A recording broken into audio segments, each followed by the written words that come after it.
tell you about the world's greatest cyborg hero, Marumalandra. What an incredible hero she is, with all the powers that a cyborg tokusatsu hero requires. Maru despises evil, and despite being a delinquent who breaks the rules, she would rather destroy the entire universe than see evil win the day. And she might be a little freak sometimes, but you know what? That's why we love her. She's a punk. Marumalandra. Who'd have thought? Marumalandra. Be a hero. Marumalandra. Not a zero. Marumalandra. Argentina mentioned. Marumalandra. Can she even hench? Marumalandra. A force for good. Marumalandra. Out your neighborhood. Marumalandra.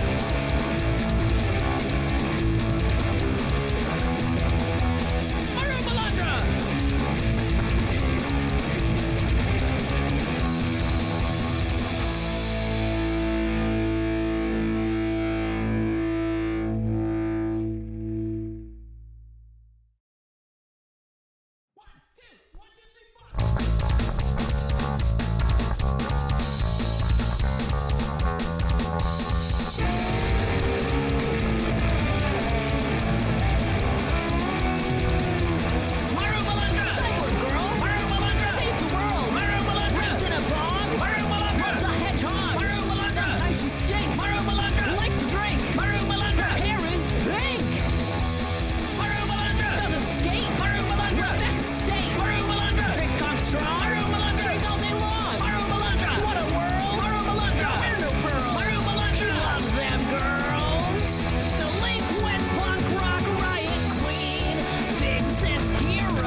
About the world's greatest cyborg hero, Marumalandra.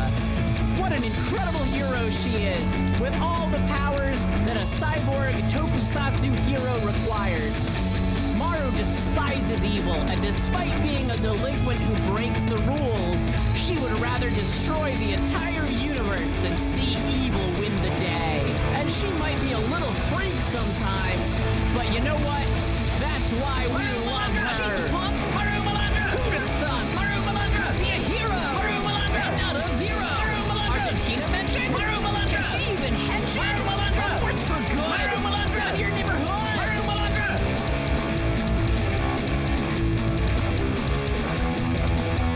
Marumalandra.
with all the powers that a cyborg tokusatsu hero requires.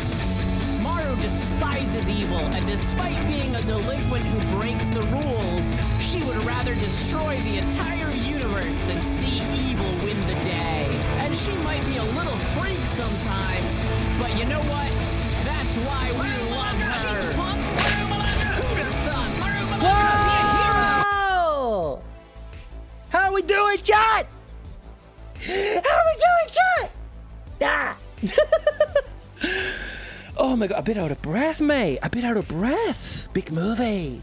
How we doing? How we doing? How we doing? Yeah, hi Coleman. Hi Rivi. Congratulations on first chatter. How we all doing? How we all doing? How we all doing? Yeah. How are we? How are we? I am good. I'm great. She's fucking crazy, Maru. Ah! Fuck! It is? Shit! Sorry, I had to put something out of my desk. Ah! Oh, how are we doing? Jiggles must have finally shared the Maru. Thank you. I still haven't got mine, but my understanding is that the timelines on those are a bit long. Pablo, I was in the middle of listening to your anime opening. Thank you. I really love it. It's from my friend Skylarka. Shout out to Skylarka. My favorite Larka.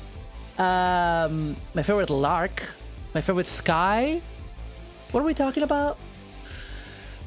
Anyway, hi, gay Larka. She is pretty gay. Happy Pride, by the way. So, hi, how are we doing, chat? How are we doing? How are we doing? How are we doing? So let me give me a second. Let me move some shit around in my desk. My desk, it's amazing when you have ADHD how fast your desk can get fucking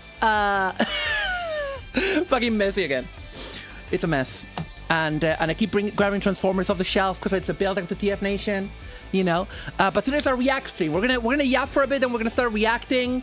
There's stuff that you guys have been leaving on the thingy, and also the way that I'm gonna start doing these from now on. I think like I'll have some stuff. I didn't prep precisely what to react to, but like there's some things that I want to react to, and who knows, those might make for some good YouTube compilations. I'm getting a little bit of attention on the old YouTube because I've been, some of you might have seen that I've been finally putting more clips out, kind of en masse. I am just like going through it, clipping, minimal editing, minimal captioning, because you know, it's just a way to get myself out there. You know what I mean? Get myself out there, get some good moments.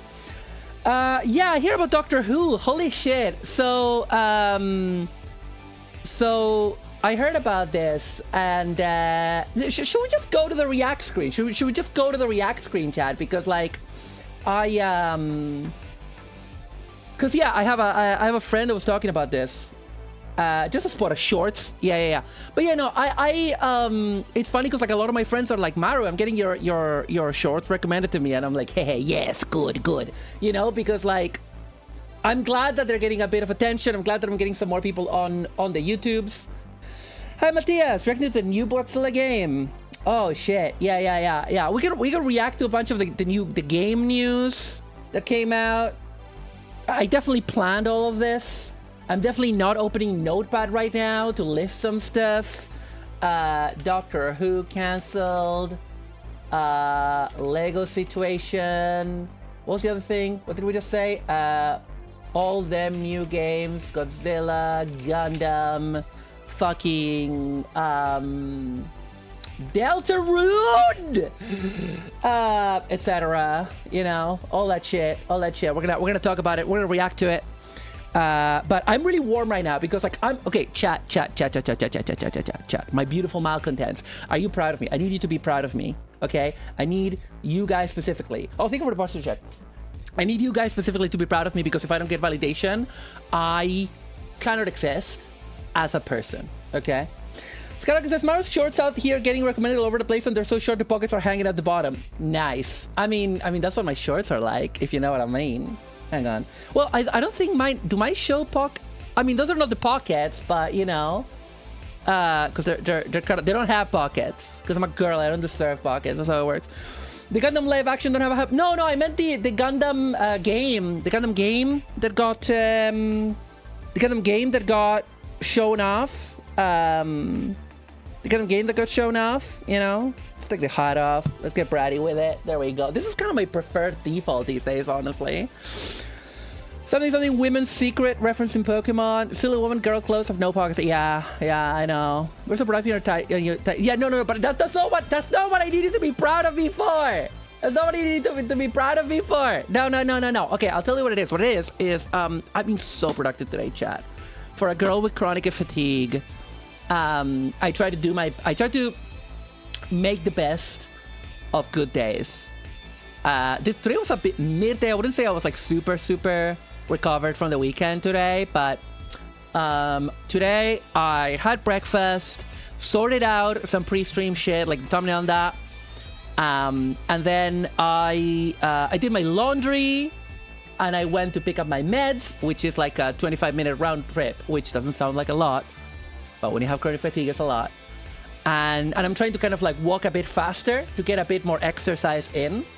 And then I came back, took the laundry out, and made my milkshake. Although I can't find, there's like a part of my blender that I need, because my blender is one of those that like you make it, and then you can take the blade bit off and put something else at the bottom, and then you put the bottle in the fridge. And that bottom bit, my cleaner came around the other day, and I misplaced it. So I don't know where that is, but I put it in a Keel bottle. It's fine. But yeah, I'm trying to do this thing.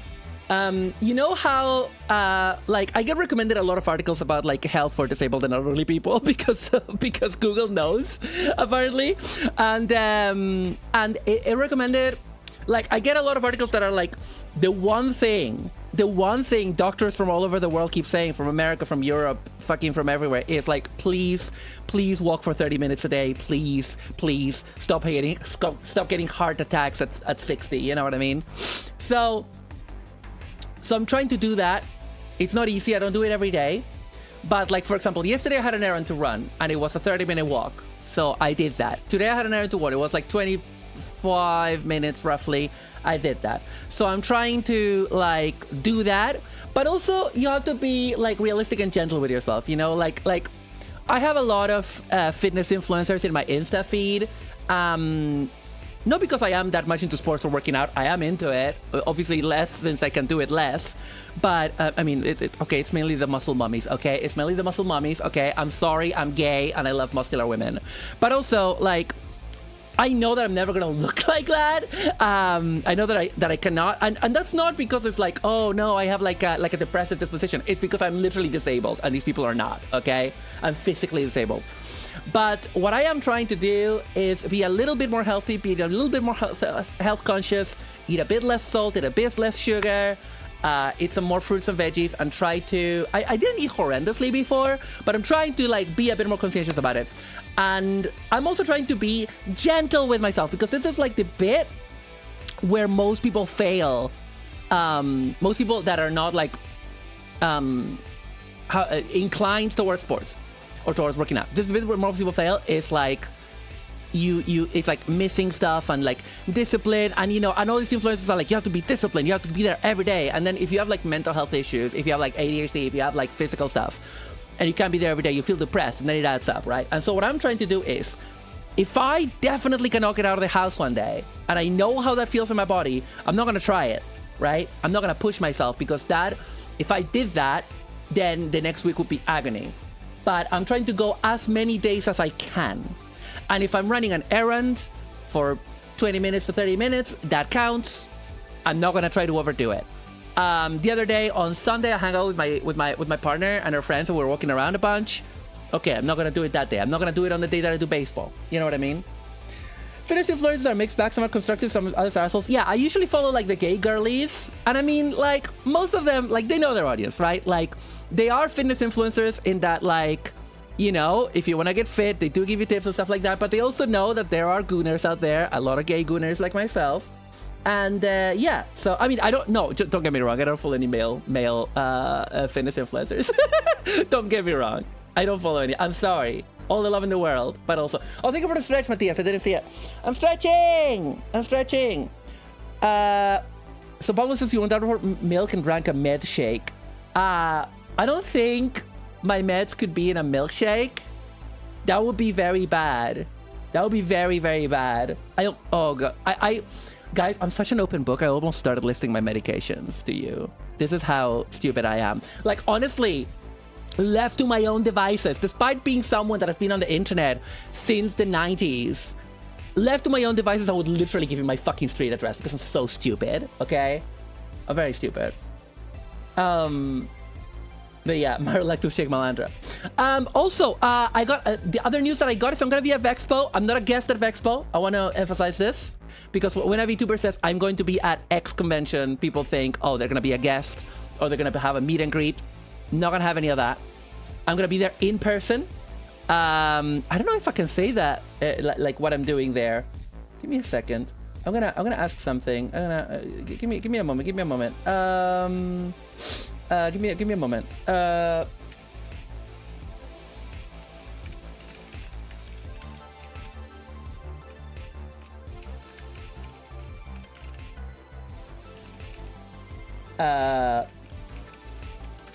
There we go. Okay. But I will be at Vexpo physically. I will be at the VTuber Expo in Birmingham in September, unless something happens.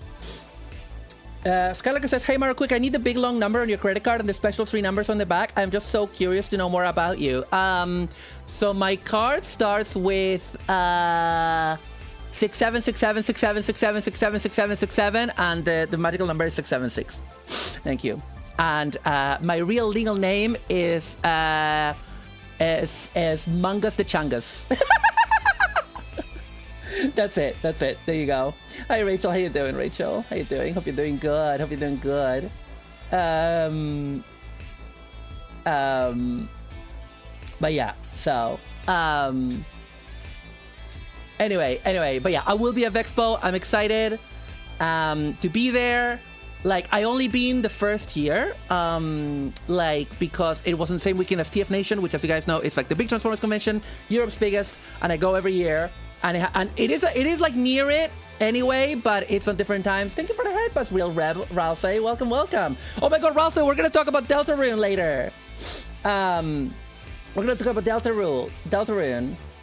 Yo, Ruby, thank you for gifting Rachel a sub. Thank you. Why did my alert not pop up? My alert didn't pop up. Hang on. I'm sorry. I'm gonna check the overlay. Is there a problem with the overlay? Sorry about this. Hang on a second. Overlay. Test connection. Yeah, it is connected. Did it pop up for you guys? Did I disable the alerts? Did I disable them? Hang on a second, chat. Hang on a second. No, the overlay is there. It should have popped up. Hang on, chat. I'm gonna test. Test connection. Yeah, connection test. Yeah, it is working. Okay, I don't know what happened. Sorry about that, chat. Didn't see it. Yeah, that's weird. Anyway. At any rate.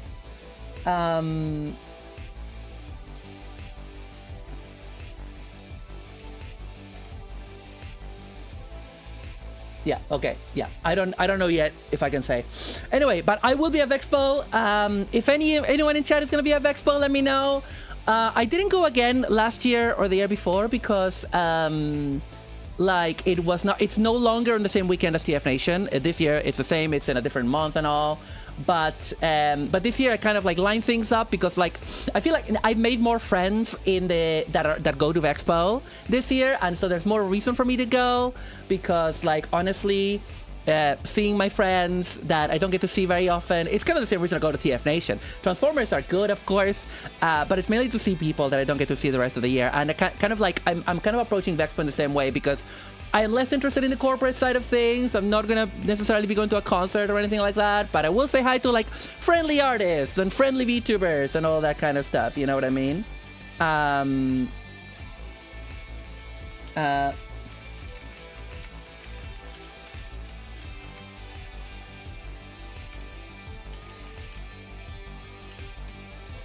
Sorry.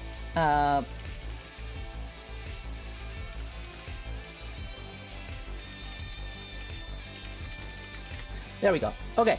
So yeah. Anyway. What do you guys say we start reacting? Because let's start with the Doctor Who shit. Because like Ruby brought it up, and Ruby brought it up, and we can do it. Let's go. Let's go react to some shit, chat, huh? Let's go react, eh? What am I pressing? This. I'm pressing this. Okay. Whee! Okay. Okay. Oh shit! It was not the right thing on the other one. Is this the correct? Yes. Okay. There we go. There we go, chat. There we go. Okay. Okay. So let me fix this for the for the. Oh shit. That's a problem, eh? That's a problem for the. Okay. Ow. Also, Coleman. I saw that. I saw that. This is gonna be a problem for the vertical. I don't know. I'll have to figure out a better way to do this for vertical, dude. I'll have to figure out a better way. Anyway. Anyway. So here's my blue sky. Here's my blue sky. All right. And friend of the channel. Who I don't think has ever seen my streams, but they're a friend. Let's look at my likes. Yeah, this is it.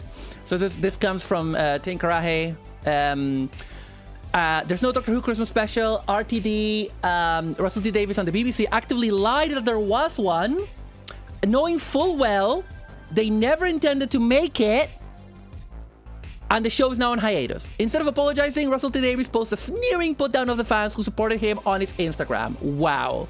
Let's have a look. First among the streamer that I'm booked to husband. Okay.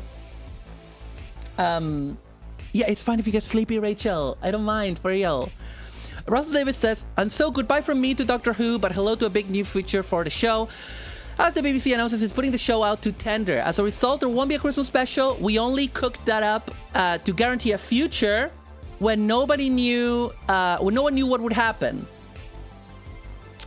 But now we do know there's no need for it. You'll have to wait a bit longer for new Doctor Who, but you'll be waiting for more Doctor Who than a one-off. So it's worth it. For the record, there was no script, I never wrote it, and no actor was ever approached to play the next Doctor. You may disagree, fine. Sit in that chair and wait to be proved right. You'll wait a long time. Now I'm as excited as anyone to see what comes next. Will they keep the theme tune? Will they lose the blue box? Will they bring back the Draven? It's all for grabs, which is so Doctor Who, exciting and unpredictable and new. Here comes to the future. Warp. Hi Techno, welcome. So yeah, I was already angry with Russell T Davies for several reasons. Like when the show came back, like I will admit the only things that I've seen of the show with Ncuti Gatwa was like that first special. I didn't watch the actual show. I do intend to. I've heard very mixed things. I've heard that it's better than Chris Chibnall, but that's not saying a lot.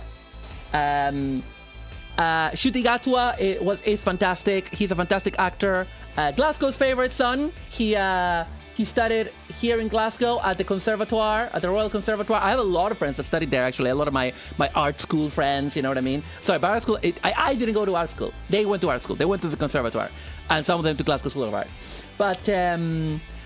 But this is like the rumors were that the special was on and then that it was just delayed because they couldn't find a doctor. That was like the scuttlebutt.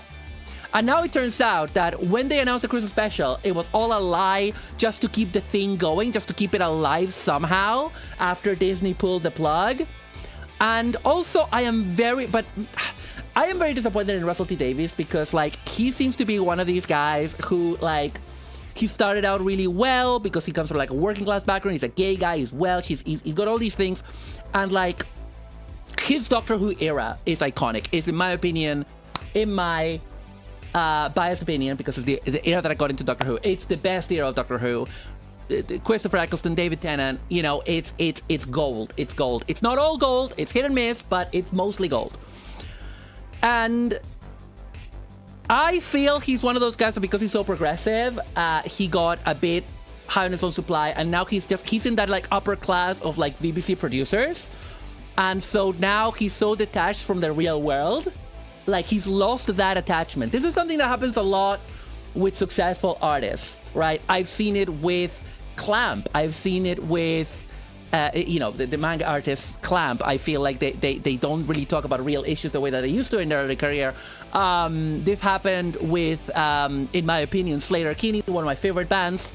Their latest stuff has not been that... I haven't listened to their last couple albums, but like their post-reunion stuff was not that good, in my opinion. And so basically, I feel like this is it. Like once you're privileged for long enough, you like lose attachment to like the real lives of most people, you know? And the reason why I'm saying this is because Russell T. Davies has just put out a queer drama starring Alan Cumming, which has a TERF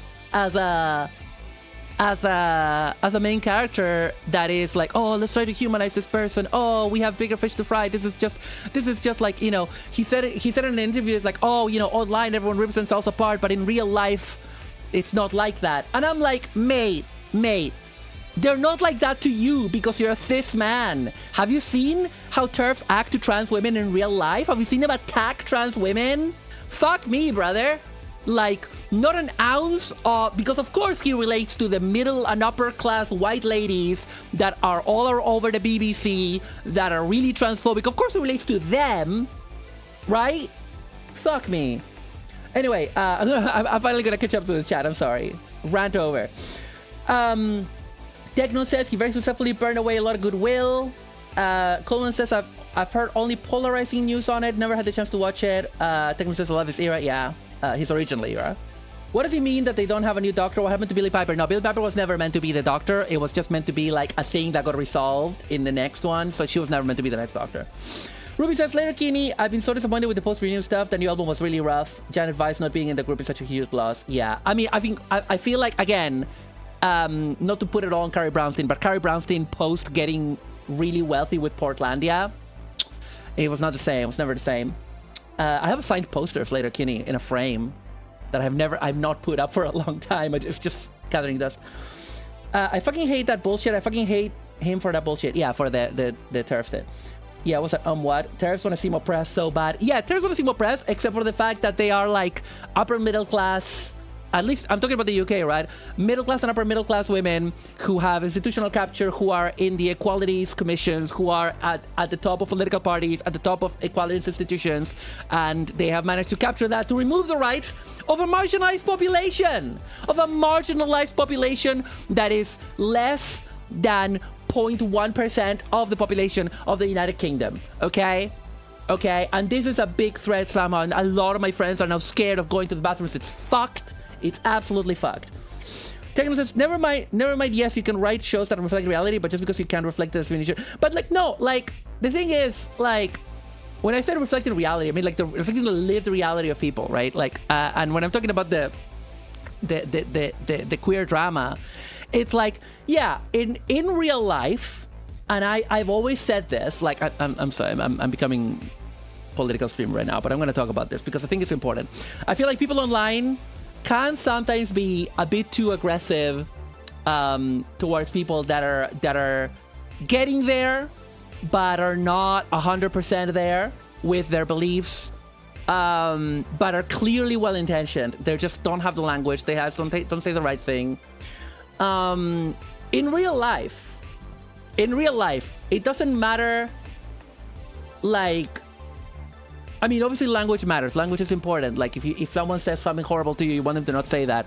But if they stand with you for your rights as a minority, and you stand with them for the rights of the minority, that's what matters, right? That's what matters. And like in my life, I have dealt with a lot of people in activist circles that don't have the right language, but they know what they're doing. Like there was this guy I used to know in Dublin. And he was very, very mentally unwell, but he was like there for everybody. He was there all the time. He was a bit kind of out there, but he was there. And maybe he didn't say the right words all the time, but he was there for the pro-migrant marches, for the pro-LGBT marches. He was there for the feminist marches. He was there for everything, right? And that's kind of what matters. And I feel online we get really hung up on language, or we get really hostile with people that might get there eventually. Hi, Windbreaker, welcome. But and I think in an in a way, that's what Russell T Davies is trying to say, but also he doesn't realize that, like, someone that is, like, quote-unquote gender critical, which I refuse to call them, because that's what they want to be called, so I'm not going to call them that. Like, because they're not critical of gender. They're extremely patriarchal, actually. Like, they are not misunderstood. They're not partway there. They might even say, I support trans people. They don't. They want to remove the rights of trans people. So no, Russell.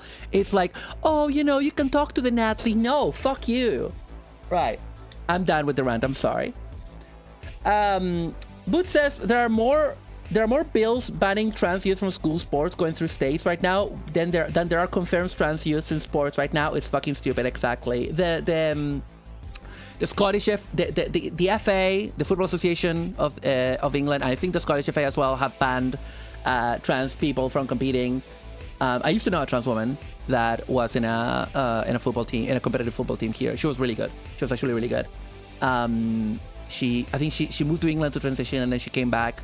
She was really nice, and yeah, she was one of the best players I've ever seen. And now she's not. You know, I don't know what happened to her, because like I left, like that team got dissolved years ago. It was a whole thing. Quote unquote gender critical while having the same views as my conservative transphobic boomer. Exactly. You know what I mean? Like, my parents. My mom was born in 1950, chat, and she was able to fully come along. My parents. My dad is gonna be 80 this year. Okay. I'm sorry. I'm not taking that on you, Pablo. I'm just saying it's not a matter of age. It's a matter of mindset. My parents are so pro LGBT, so pro trans. I've had several trans partners. They've been so loving and supportive, and they go to pride marches in Italy where they live. Not when I'm there. You have to understand. They go out to support. They live in a small city, right? They live in Lucca. Doxing them because I go to Lucca Comics every year. Like, of course, they live in Lucca. I say this. They hi Wonder Bunny. Hi Samurai. Hi Red Miles. My parents go to pride marches when I'm not there, and they send me photos and they go like, look, we're at the pride march. We're having a good time. They have a couple of friends who are these gay guys in their 60s who moved from America. They retired late 60s. This couple of gay guys, they moved there. They're lovely. I've met them several times, and they go hang out at Pride. My parents, you know, and it's great. You know, I love them. And as I said, my dad is gonna be 80 this year. My mom is gonna be 76 in a couple of weeks. You know. Miles says, one state in the US passed a law barring trans minors from being on school teams that don't match their sex at birth. They confirmed a single student in the state that would be affected. One. Yeah, absolutely. It's about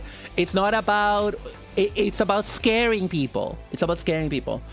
Techno says, you can't put characters who are offensive in shows, but if you treat their views with respect, you legitimize them. Like All in the Family had a lead with backwards views and others like, yeah, exactly. That's the thing. Like, if you like, I think it is important to have like characters with despicable views in shows. Like, if that's the kind of story that you want to tell. But they need to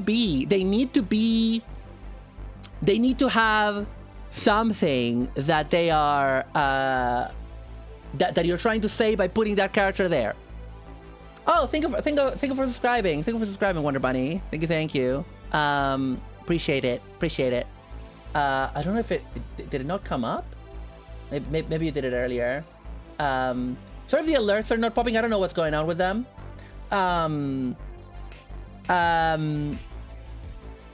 No shit to the older generations in general, just a big... Yeah, absolutely. Ruby says, shit makes sense the breast. I will die before I give up, but I would be lying if I said shit wasn't hard. Yeah, shit is really hard for trans people at the moment, and I'm sorry about that, Ruby. But don't give up.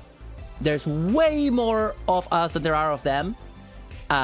There's, like, the entire LGBTQ community, like, most of it, I know it doesn't feel like it, but most of it are pro-trans.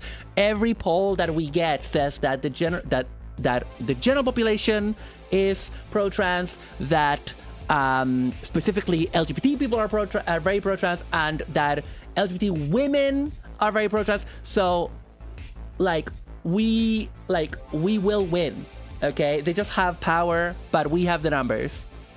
But yeah, no, it is a moment. I'm sorry that I went on this rant. It's just Russell T Davies, you know, man, yet another. This is how they get you. You know what I mean? This is how those people are unopposed, because people at Russell T Davies are like, oh, I have a friend who's gender critical. Fuck you, Russell. Fuck you, Russell. For real? Anyway, how about reacting to some videos, eh? So what we're gonna do is I'm gonna start. Hang on a second. Well, this is a very good at going. That's nice about what the public wants when it's progressive. Yeah. Okay. Let's start. Okay. Here's what we're gonna do. We're gonna do some stuff from the Discord. Where's my media share? There it is. There it is. And we're gonna do some stuff from the Discord. We might not get through everything today. And you're gonna fight yesterday. Wow. I hope you're okay. I hope you're all right. I'm gonna send this. There we go. And then I'm gonna pin it. Then I have to go to 3 places to pin it. That's fine. Because this will only pin it in 1 bit. And then I have to go to a couple other places to pin it. That's fine. Oh, I also love it how it only does it. And you're in 3 fights. Why? Are you okay? Are you alright, mate? Are you okay? Please. Please be alright, mate. And you won. Well, that's good. Why did you get into fights? What were the fights about? Let me pin that on the other YouTube. Ow, also, Ruby. Ow, I say. Oh, God. I missed your stream streak, Windbreaker. Thank you, thank you. Thank you so much. Over the frontier of always in remembrance, their anthems, the anthems, forget not, for those are gone, forget not. Thank you so much. I'm sorry that I missed that. I'm sorry that I missed that. It doesn't come up in a lot of things. Because I told him that win. Okay. All right, bro. Are you a Shun protagonist? Right. Where are we now? We're here. Okay, let me cut the music, producer. Cut the music.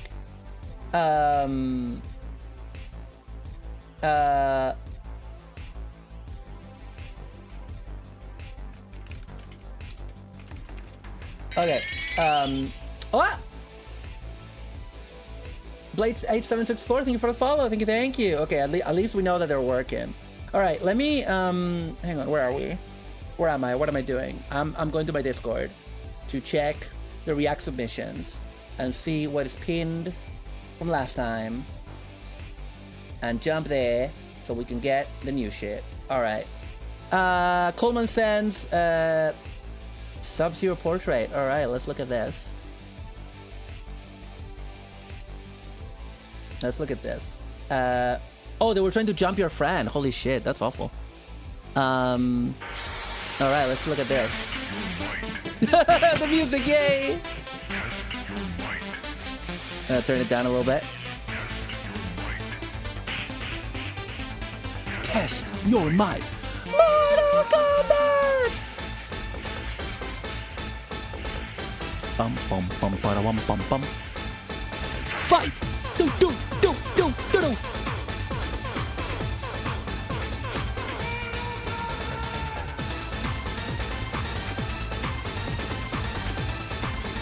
This owns. This owns. I've heard the new Mortal Kombat movies are fun. Not good, but fun.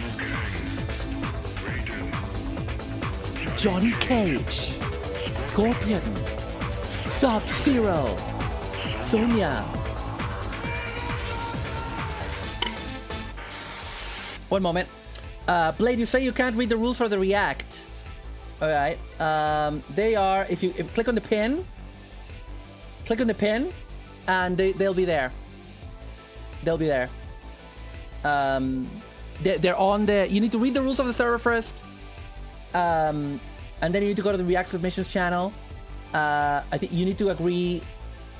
You know, agree to the rules of the server first. I think it's in the welcome channel, maybe. Welcome and rules.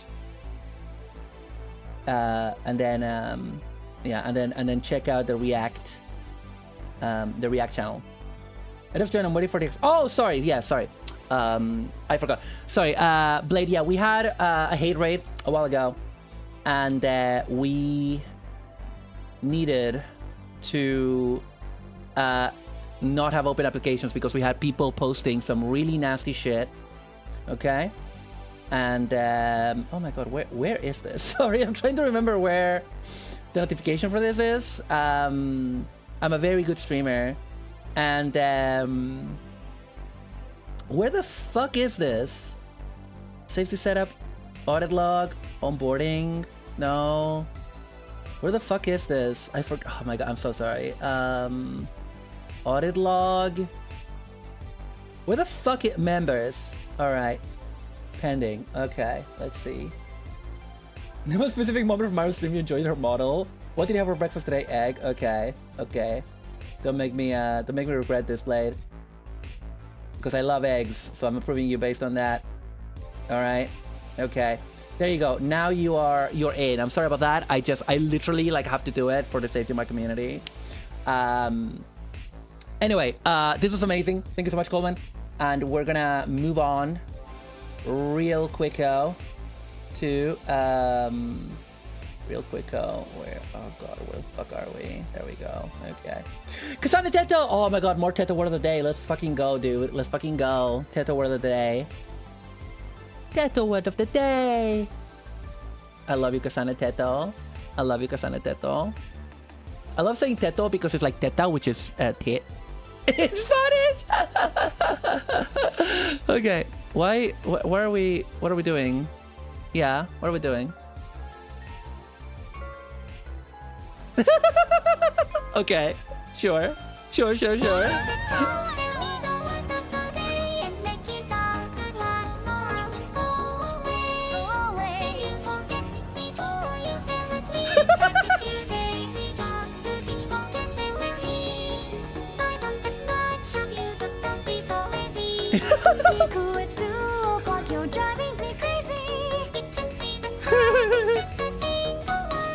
Oh shit. You sound like such a nerd. But if it matters that much, I'll do the word of the day. I'll make it a good one if you will go away. My gosh, I can't wait. I wonder what she can say. I'm waiting for so long to hear the word of the day. Baby, tell me the word of the day and make it a good one, or I will go away. Did you forget before you fell asleep that it's your daily job to teach vocabulary? Unpredictable with a pickle, appetizer only, synthesizer only, animation, hard computation, shake, irritation, medication only, repetition on 12, prohibition, hate it, limitation of none, application of fun, avocado only, Colorado gold, aggravation only, deprecation, yeah, no, baby, talk, make it a good one, or I will go away. Did you forget before you fell asleep that it's your daily job to teach vocabulary? If you don't want to know the word of the day, then you can keep it up and I'll be on my way. But trust me, the word I have, it really is something great. First I will say the word and then I will demonstrate. Quiet!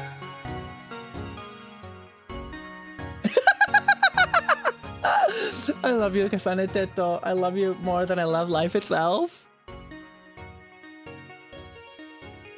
People censoring job is so funny. Brilliant, Blade. I might get. We have a queue, so I will get to it when I get to it. So because the way that I'm doing it today is I'm doing a couple of videos, then I'm gonna look for some stuff that I'm interested in that I want to show you guys. That I want to talk to you guys about. Next one is from Rato. People keep passing out in the new mascot suit. All right. What do you mean? It's adorable. We don't have to change the suit. Say hi, Tubby Nugget. It's not about the cuteness. It's about the interns keep passing out in the suit because of the design. And that's bad. Why? It's bad because it's violating all of these like violations for safety. Yeah. Okay. Yeah, And health and would safety changing the suit make cost any money or? Yeah. It's gonna cost some money. But I think that's necessary. We really have to start all over. I think I might pass out.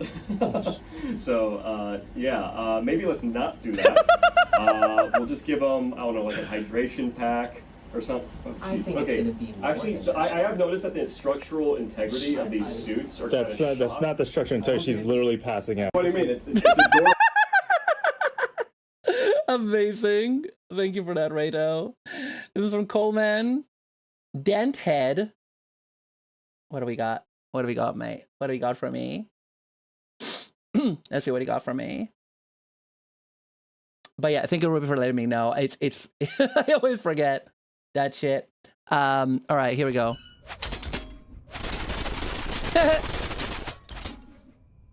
Cute animation.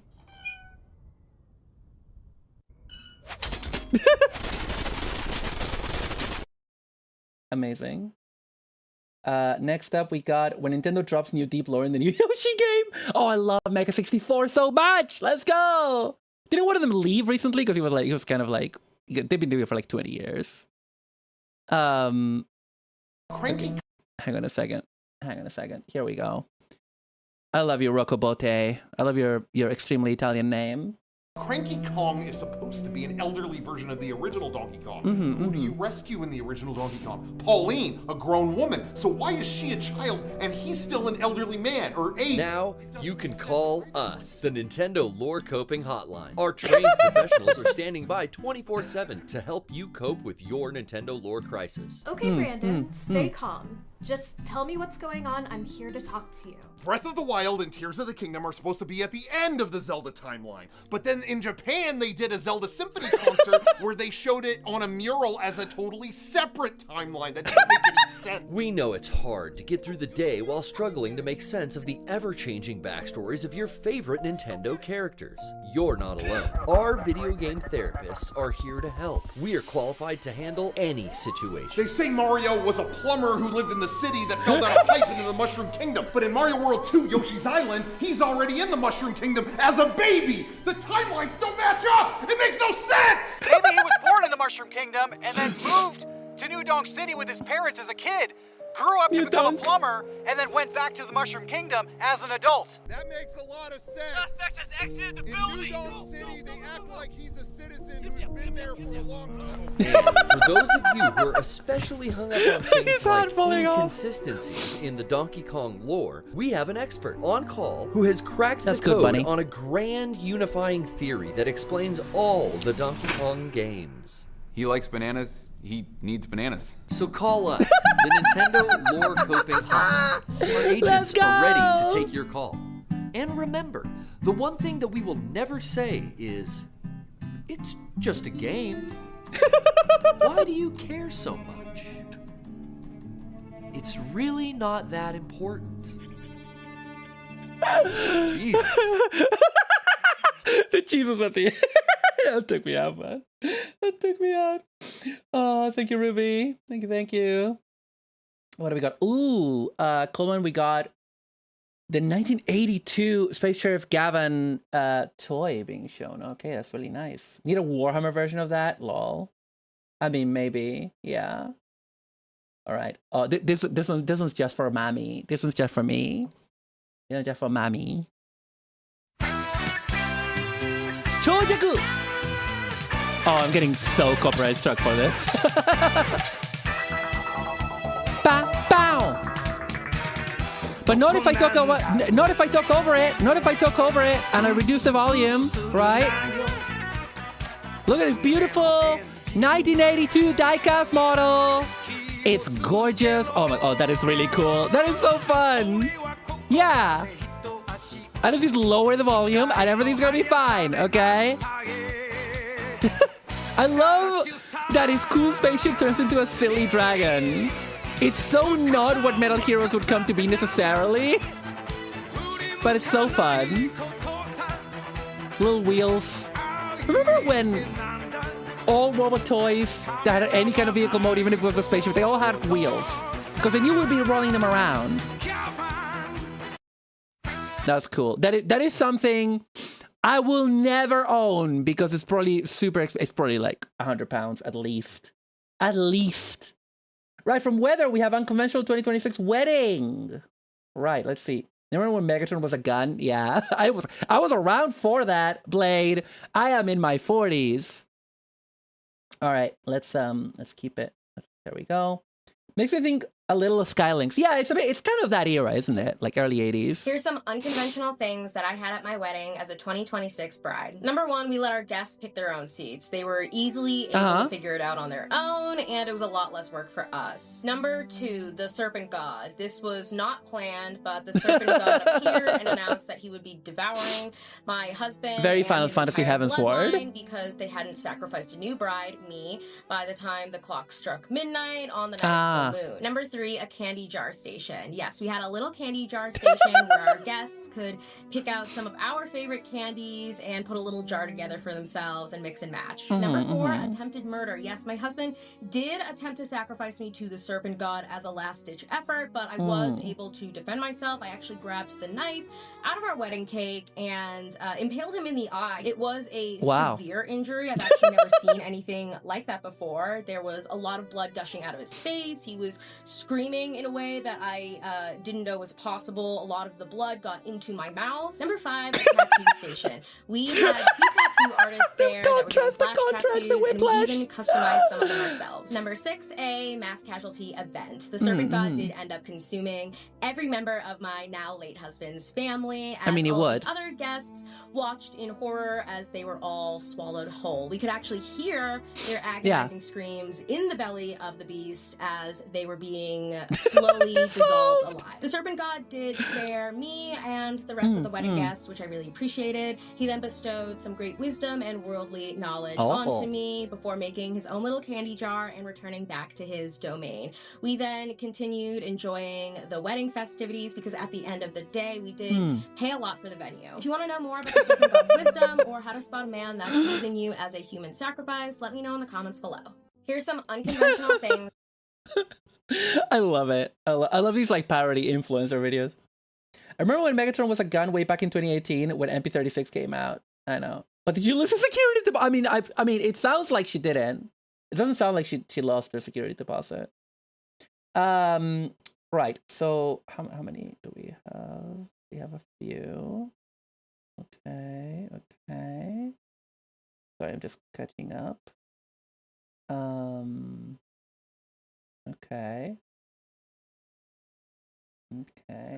Let me check something really quick.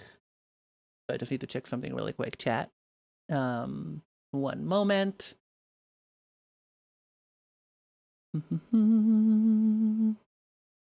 Ta-ta-da. Ta-ta-da. Okay.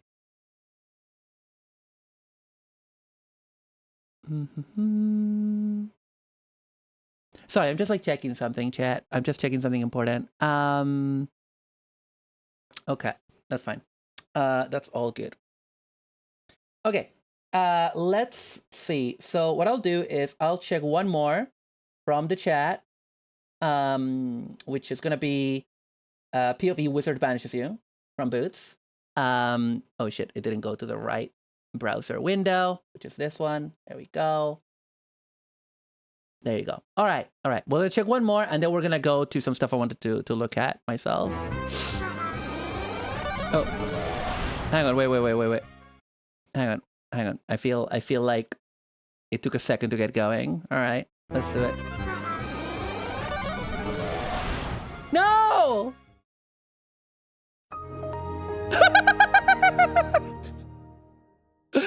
Very good indeed. Very good indeed.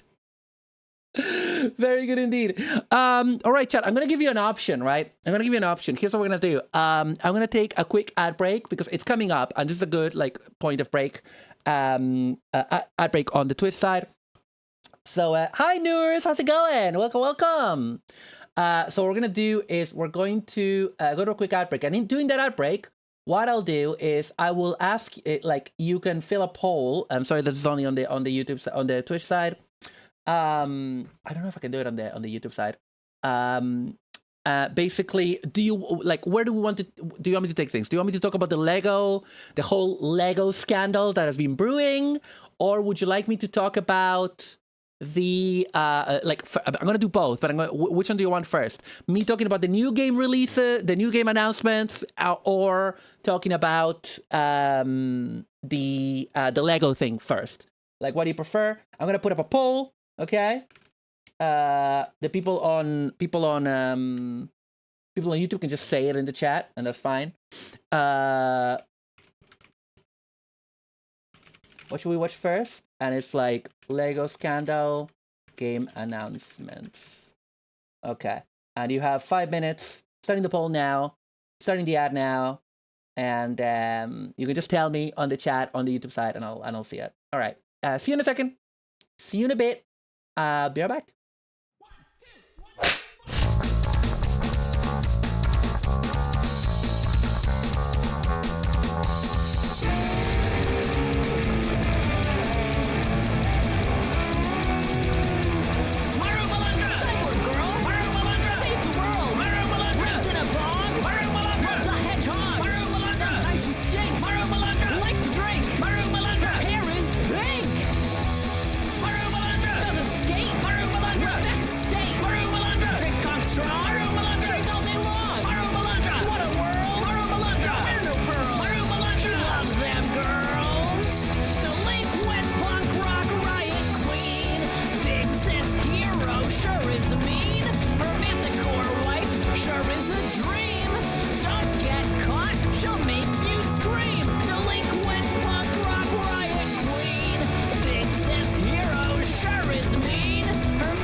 About the world's greatest cyborg hero, Marumalandra. What an incredible hero she is, with all the powers that a cyborg tokusatsu hero requires. Maru despises evil, and despite being a delinquent who breaks the rules, she would rather destroy the entire universe than see evil win the day. And she might be a little freak sometimes, but you know what? That's why we love her. She's a punk. Who'da thought? Marumalandra, be a hero. Marumalandra, not a zero. Argentina mentioned. Marumalandra, can she even hench? Marumalandra, force for good. Marumalandra, in your neighborhood. Marumalandra.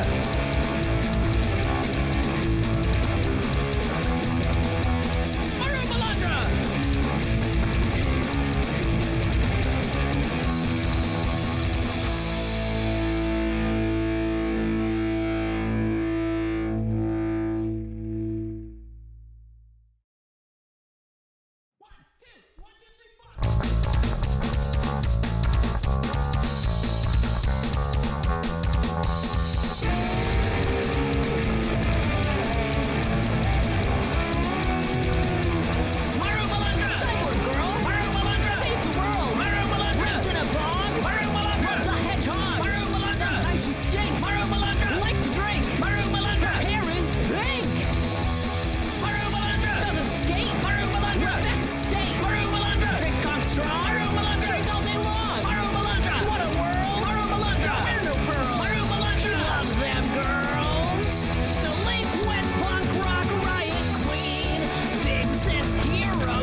tokusatsu hero requires.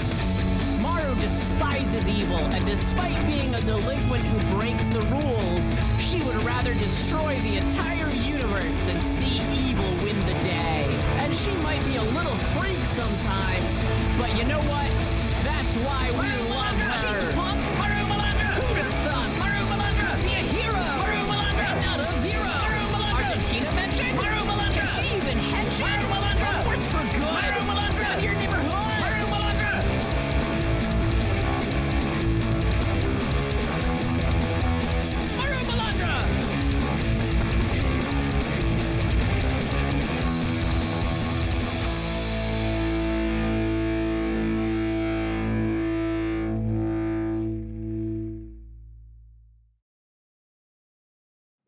Wah. Wah. I say wah. God damn it. All right, chat. All right. Fucking huddle up. Huddle on up. We're going to talk about Lego. We're going to talk about Lego, chat. All right. So you voted for Lego. You want Lego. We're going to talk about the game announcements after. We're going to talk about this first. I don't have a good compilation of it that I feel is good. Like this is something that's been like huge on the internet in the last few weeks. In the last 2 weeks, ever since like this video came out, I tracked down the thief who stole $200,000 of Lego. And since then, it's been like a whirlwind of stuff. I mean, I haven't checked Reckless Ben's other content. I have a lot of opinions on this, which is why I wanted to talk about it. Yeah, it's time for Lego talk. Cards on the table. I'm not a Lego person.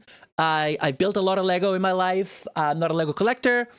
And I had Lego when I was a kid. Who didn't, right? And yeah. Like, I'm going to talk about legal. I'm going to talk about my take and stuff and what I think of it as we go. There's like, I guess like a lot of the good summaries are by Moist Critical. So Moist Critical has been following the case closely, but I didn't want to watch Moist Critical because because Charlie is reacting to it, and I don't want to react to Charlie reacting to it. You know what I mean? I just want to tell you about it, and stuff if you've not heard of it. So, well, it became massive because like, a lot of the reason it became massive is because Moist Critical was looking into it. Like, I think Moist Critical's videos on it have more. I mean, these have millions of views. The original video has 5.6 million views. That is an insane amount. But also, like, Moist Critical is so massive that his videos on it, I remember they were like running laps in terms of the view count because they're shorter as well, right? Because he does summarize it, and they are good videos. Charlie makes some good content. Go watch that if you want. But if you want to hang out and have me tell you about it, I can tell you about it. Hang on, I'm getting a bit cold, so let me give me a second. All right, so basically the TLDR of it is that hang on a second, okay. Actually, I think what we could do, I think the best thing to do is to watch like the first bit of Reckless Ben's video together, and he explains it, he summarizes it pretty well, and then we can talk about like all the aftermath, like all the fallout after, because like a lot of stuff happened after. Now, also, I want to say I'm not like, you know, I agree with a lot of stuff that Reckless Ben has said and done. I don't agree with a lot of it, and I do think he uses AI for stuff. You know, I don't support that, but I just wanted to disclaim that before you know anything shows up. So let's watch the first little bit that kind of explains the summary of the gist of the dispute, and then we can look at the stuff that happened after, and then we're gonna watch a little bit of legal talking about it and stuff. So yeah, let's have a look because it's really interesting. It's really interesting. Spent his life collecting what's now known as. Do we need captions, chat? How do you feel? Do we want? Did he properly caption it? Of course he didn't. He got auto-generated, which always kind of sucks. So. Like, we're gonna do without, I guess. The world's largest Lego Star Wars. Okay, hang on. Okay, here we go, chat. This man spent his life collecting what's now known as the world's largest Lego Star Wars collection ever. It's estimated to be worth around $200,000. And then the entire thing got stolen, and the police are actively working with the thieves to cover the entire thing up. But the craziest part is that the collector doesn't even know that his collection's been stolen. Yeah, the collector's son, Brian, well, he reached out to me because he has no clue how to break this news to his dad. At this point, my father had a health episode. We can't bring any stress to him. No, by the way, Chad, I don't know what this blur is, by the way. It's not there the entirety of the video. I don't know why they have it at the beginning. I don't know what it is. The reason he's reaching out to me is because the police are covering this entire thing up. And at this moment, I promised Brian that I would not end this video until I get his entire world record Star Wars collection back. But anyways, the thief of this collection is actually a corporation called Bricks and Minifigs. Bricks and Minifigs, that's the villain. Minifigs, the biggest toy store of its kind. Is the largest toy store. Bricks and Minifigs were not just your average Lego store. For collectors, they're not Bricks your and average Lego Minifigs store, is chat. basically seen as the best and safest way to sell your Lego collections. I'm selling my Legos. So what I'm planning to do with them is take them to my local Bricks and Minifigs. Because there's so much positive media about them everywhere, Brian thought that this would be the perfect store to finally sell his dad's Lego Star Wars collection. So I wrote up a contract. In the contract, it says that these are still the family's Lego sets, but every time one gets sold, the store gets to keep a small percentage of each sale. This was a store's worth of inventory. So that store that day was nothing but my dad's collection. Like, all the shelves filled. They had to bring in extra shelves and filled the whole party room with shelves. But the owner of the franchise, this woman, well, her husband had to actually leave the country due to some work-related reasons. My husband and I were planning on moving out of the country. I reached out to corporate to let them know, hey, this is something that's coming up in the next like 4 to 5 months. She told the Bricks and Minifigs head corporation that she was planning on selling the store, so the corporation actually was able to find a buyer to buy it from her. They let me know that they had somebody who was interested in purchasing a franchise in the area. He was going to be in town and he was going to stop by and just take a look at it. Wasn't until Brandon got there that he informed me that they were terminating my franchise agreement. We were getting threats from Brandon and from corporate that if we didn't leave the store immediately, the police were going to be called. I told corporate I wasn't comfortable leaving that night without the inventory. I was also told I was not going to be able to stay there long enough to do that inventory. But we don't just have to take this woman's word for it. She was actually able to save all the security camera footage from that night, proving that everything she just said is true. All the footage and evidence is there. In the security cam footage, it's him at the store kicking her out. In that footage they sent us is Crystal asking him, how am I supposed to pay this guy? These are sets he has not been paid for. These are ones that he has not been paid his percentage yet. And if I don't have my tickets, I won't know how much I need to pay him. That's a business thing and not necessarily yours. He's taking on the business. He's so rude. His own corporation is sitting there on video saying they're going to take it. After this woman got kicked out of her own store, she called Brian explaining how corporate just came down and is now trying to take the world's largest Lego Star Wars collection without paying for it. So Brian called the store to see what was going on. Called the store and I said, what happened to Crystal? And he goes, well, that's kind of a private matter, but the corporation's taking over the store. There's something I can do to help you with. I said, well, yeah. I am the owner of about half your store's inventory. All those vintage Star Wars sets you have in there are ours. And he goes, I don't know anything about that. I said, well, you better get to learn about it because I have a contract, I have photo evidence, video evidence. The fingers. Like, that is our collection. So I went down to the store, brought a copy of the contract. We're like, you need to let me in back and let me see the sets that you still have. All you have to do is let me in back. We can go that route or we can go to court. And the guy just looks at me, crosses his arms and goes, let me tell you what's going to happen. If we go to court, we're going to drag this thing out so long and you're going to end up spending so much more money than your collection is ever worth or what you ever would have gotten out of it, that it ain't worth it, man. So if that's the route you want to go, and I go, that's really the route you want to go, rather than just letting me walk in there. And he goes, no. Fucking evil. What am I to do at that point? Bricks and Minifigs knows that this family, especially with the father's health, doesn't have the resources to take them to court, and almost mockingly, they've since flooded all of their social media with tons of pictures of Star Wars Legos. At this point, it seems like they're just rubbing it in this family's face that they stole the world's largest Lego Star Wars collection in the world, and they got away with it. Everybody is absolutely baffled. How the hell can a corporation get away with doing this? Yeah. And why are the cops not helping? But luckily for Brian, a YouTuber ended up catching wind of this. Sorry, this is already I have things to say because one of the things I was watching, don't fucking kill me for this, but I was watching Hassan reacting to this, and what he says is this is such a reckless Ben. God bless him. He's such a little white boy. Like it's such a white boy reaction in America to be like, how could the cops collude with a you know, big multi-million-dollar business? You know what I mean? How could that happen? And I'm like, come on, guys, it's 2026. Do we not know this is how it works? The cops are never there for the little guy. Come on, man. Come on. You know this. You know this. And but there's more to this. There's more to this. So let's story and created a team of YouTubers to do whatever they could to get Brian his Legos back. This is the full inventory of all the sets and minifigs. We can figure out how to get this guy his money and his stuff back. But right after they started, they instantly stopped working on this case. So I called one of them to find out why.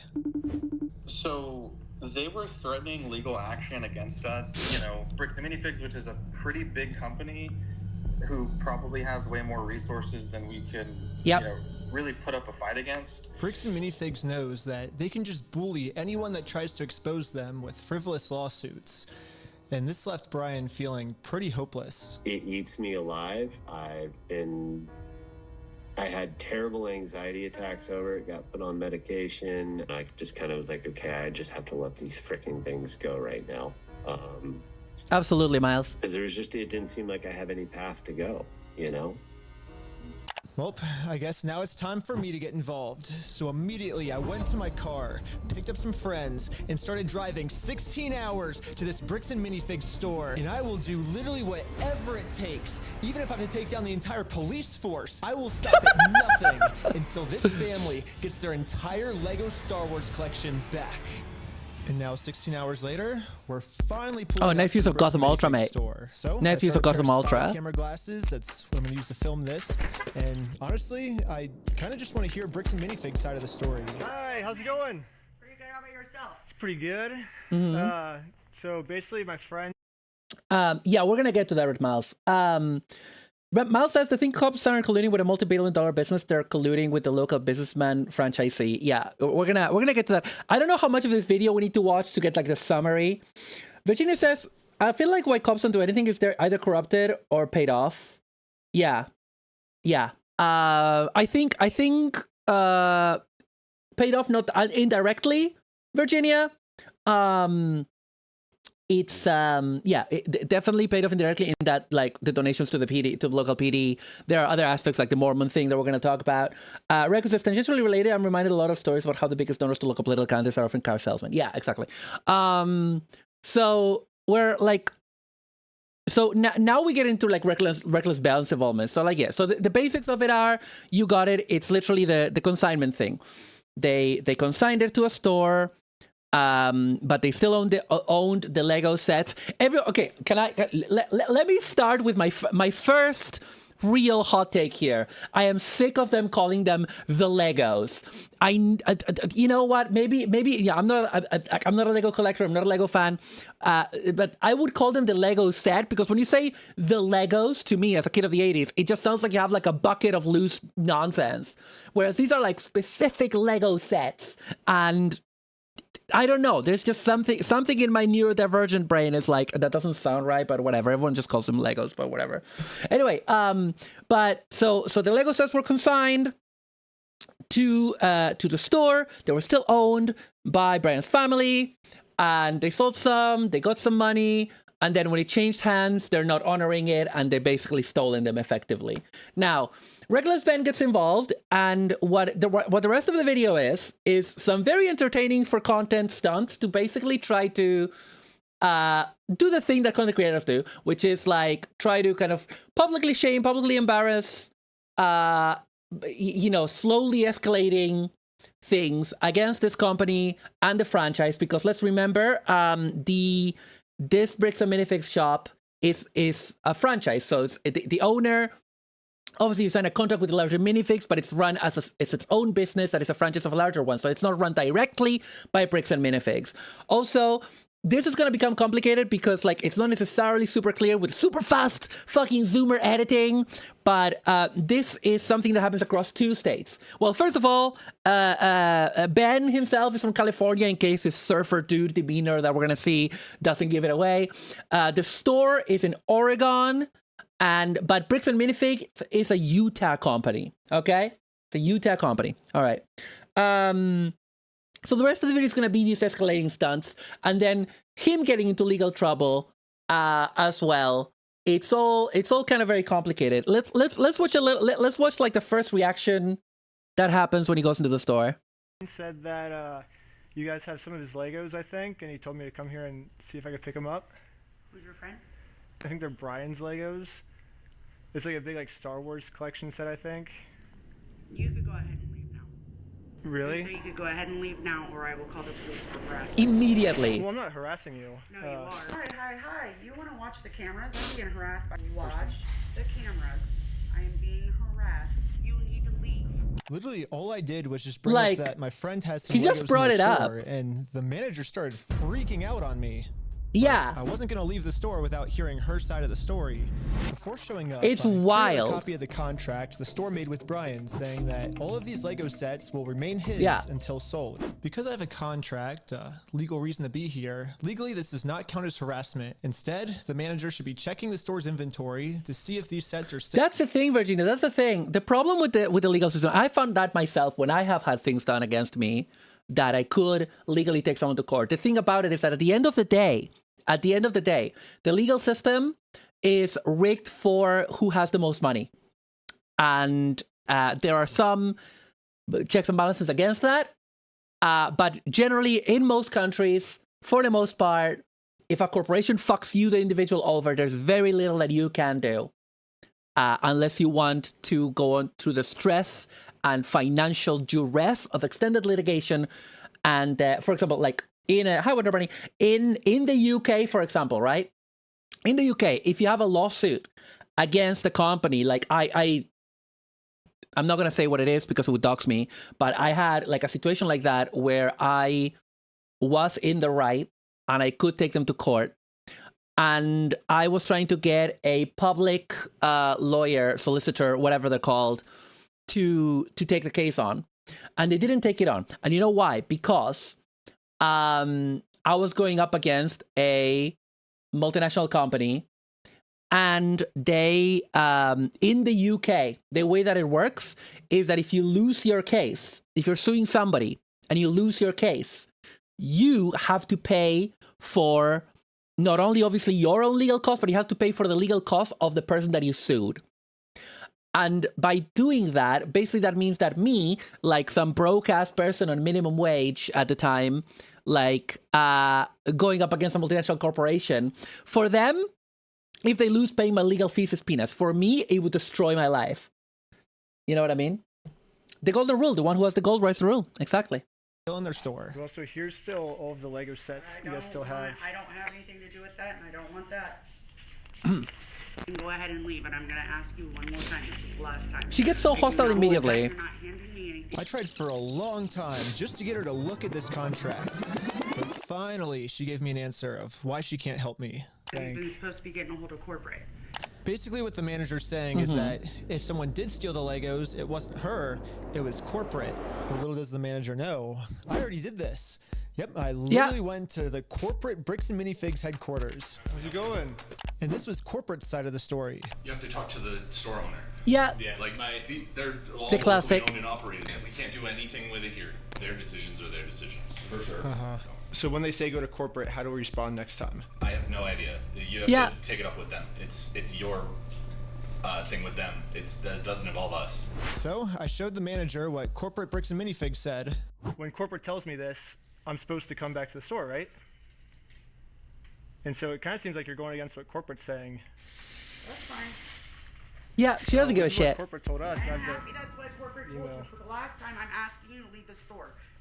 But why? Can you give me a reason to leave, I guess? The Mobius double reach around. You got it. I don't know about you guys, but to me, it kind of seems like the only reason she's asking me to leave the store is to cover up this $200,000 theft. You need to leave. How many times have you been asked to leave?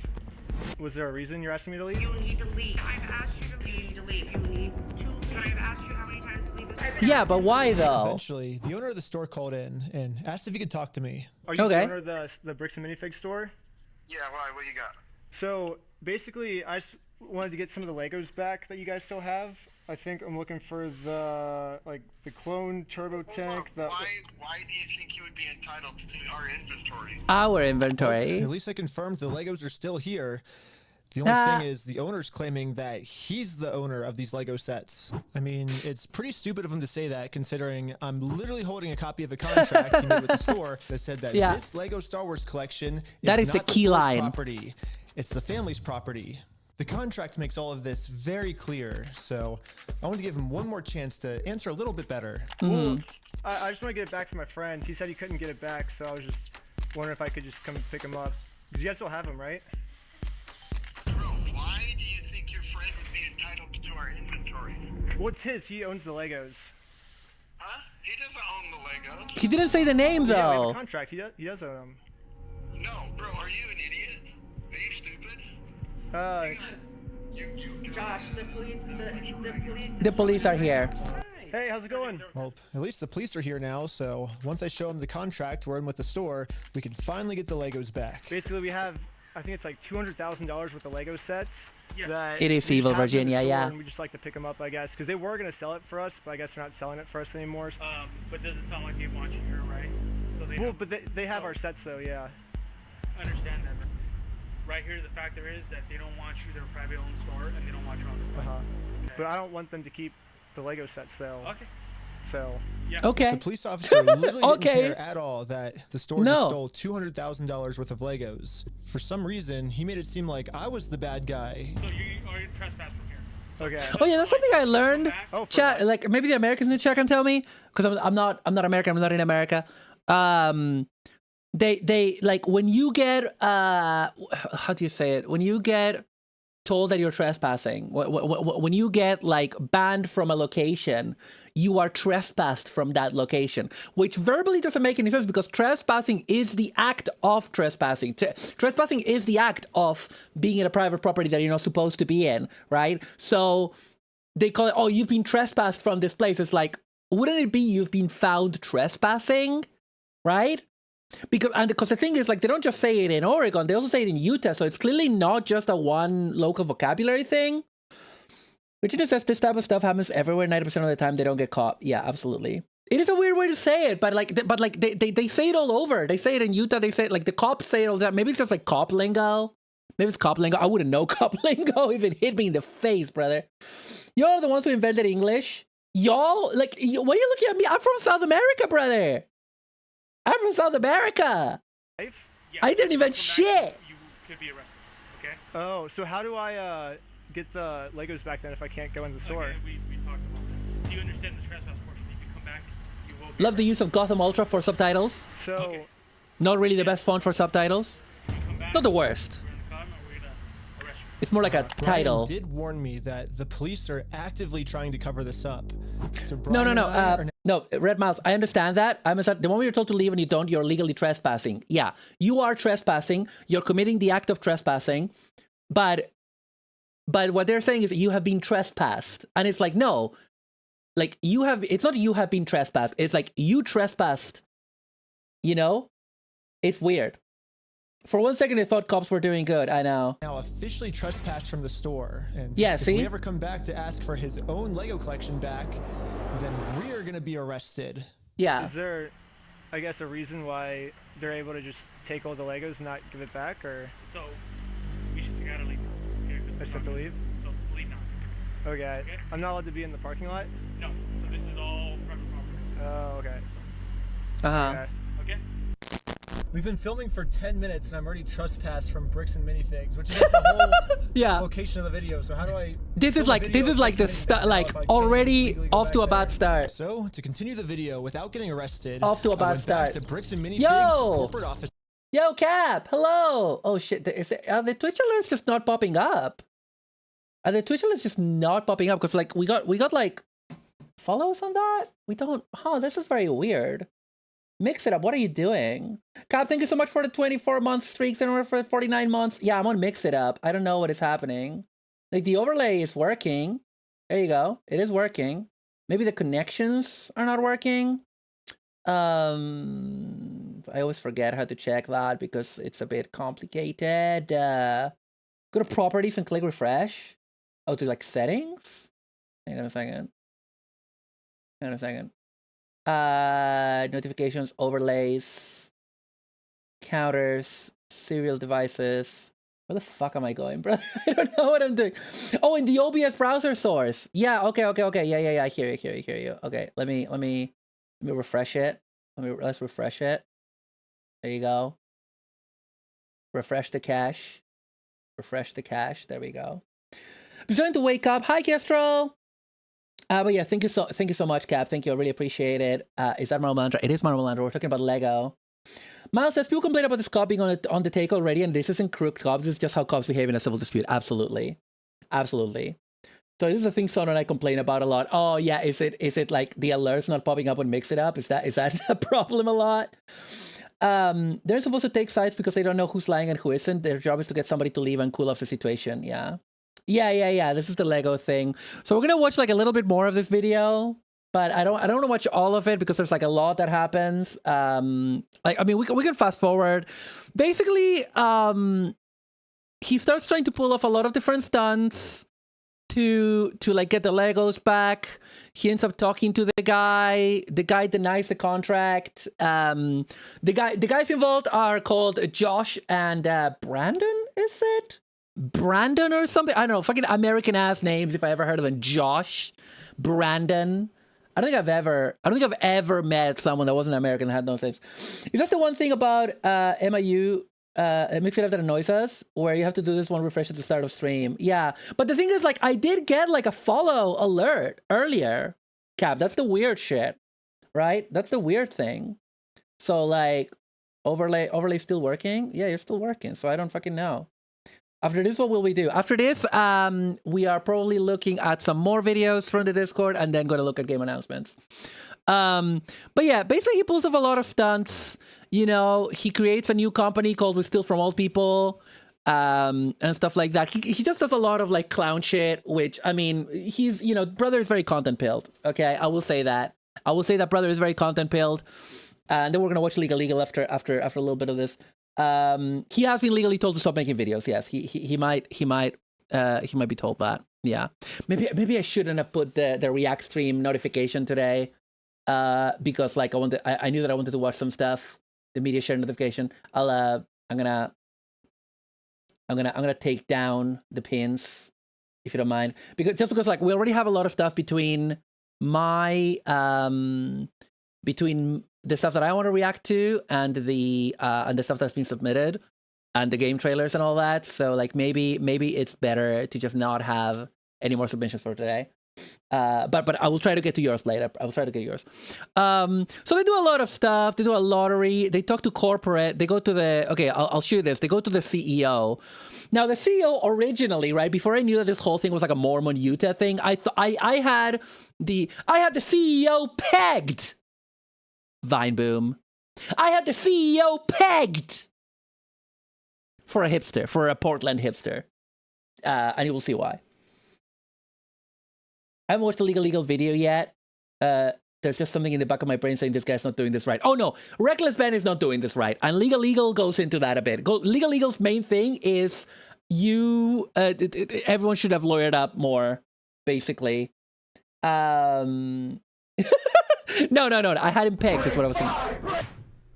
Okay. Wait, is that the first bit where they're talking to him? No, like, I want to get to the first bit where they talk to him. Look at his waxed mustache. Hang on. CEO of this company would sue me. Going about things the way that you see his big waxed mustache. That's why I thought he was like a Portland hipster, but no, he's a Mormon apparently. continue to do this is not the right way. Do you understand that?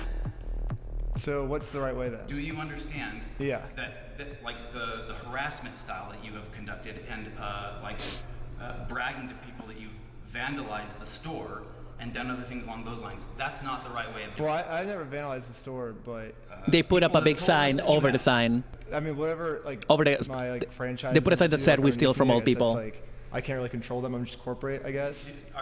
Streamer Pex people, indeed. Yeah. You guys have FDDs and everything else. Yeah. What states are you registered in? Oregon. You're a registered franchisor, so... Yeah, I'm actually a franchise owner of the franchise. Oh yeah, because one of the dumb things that they did was like, oh, we're creating our own business and have all my friends be franchisees, and we're going to call it We Steal From All People and use the same logos as Bricks and Minifigs.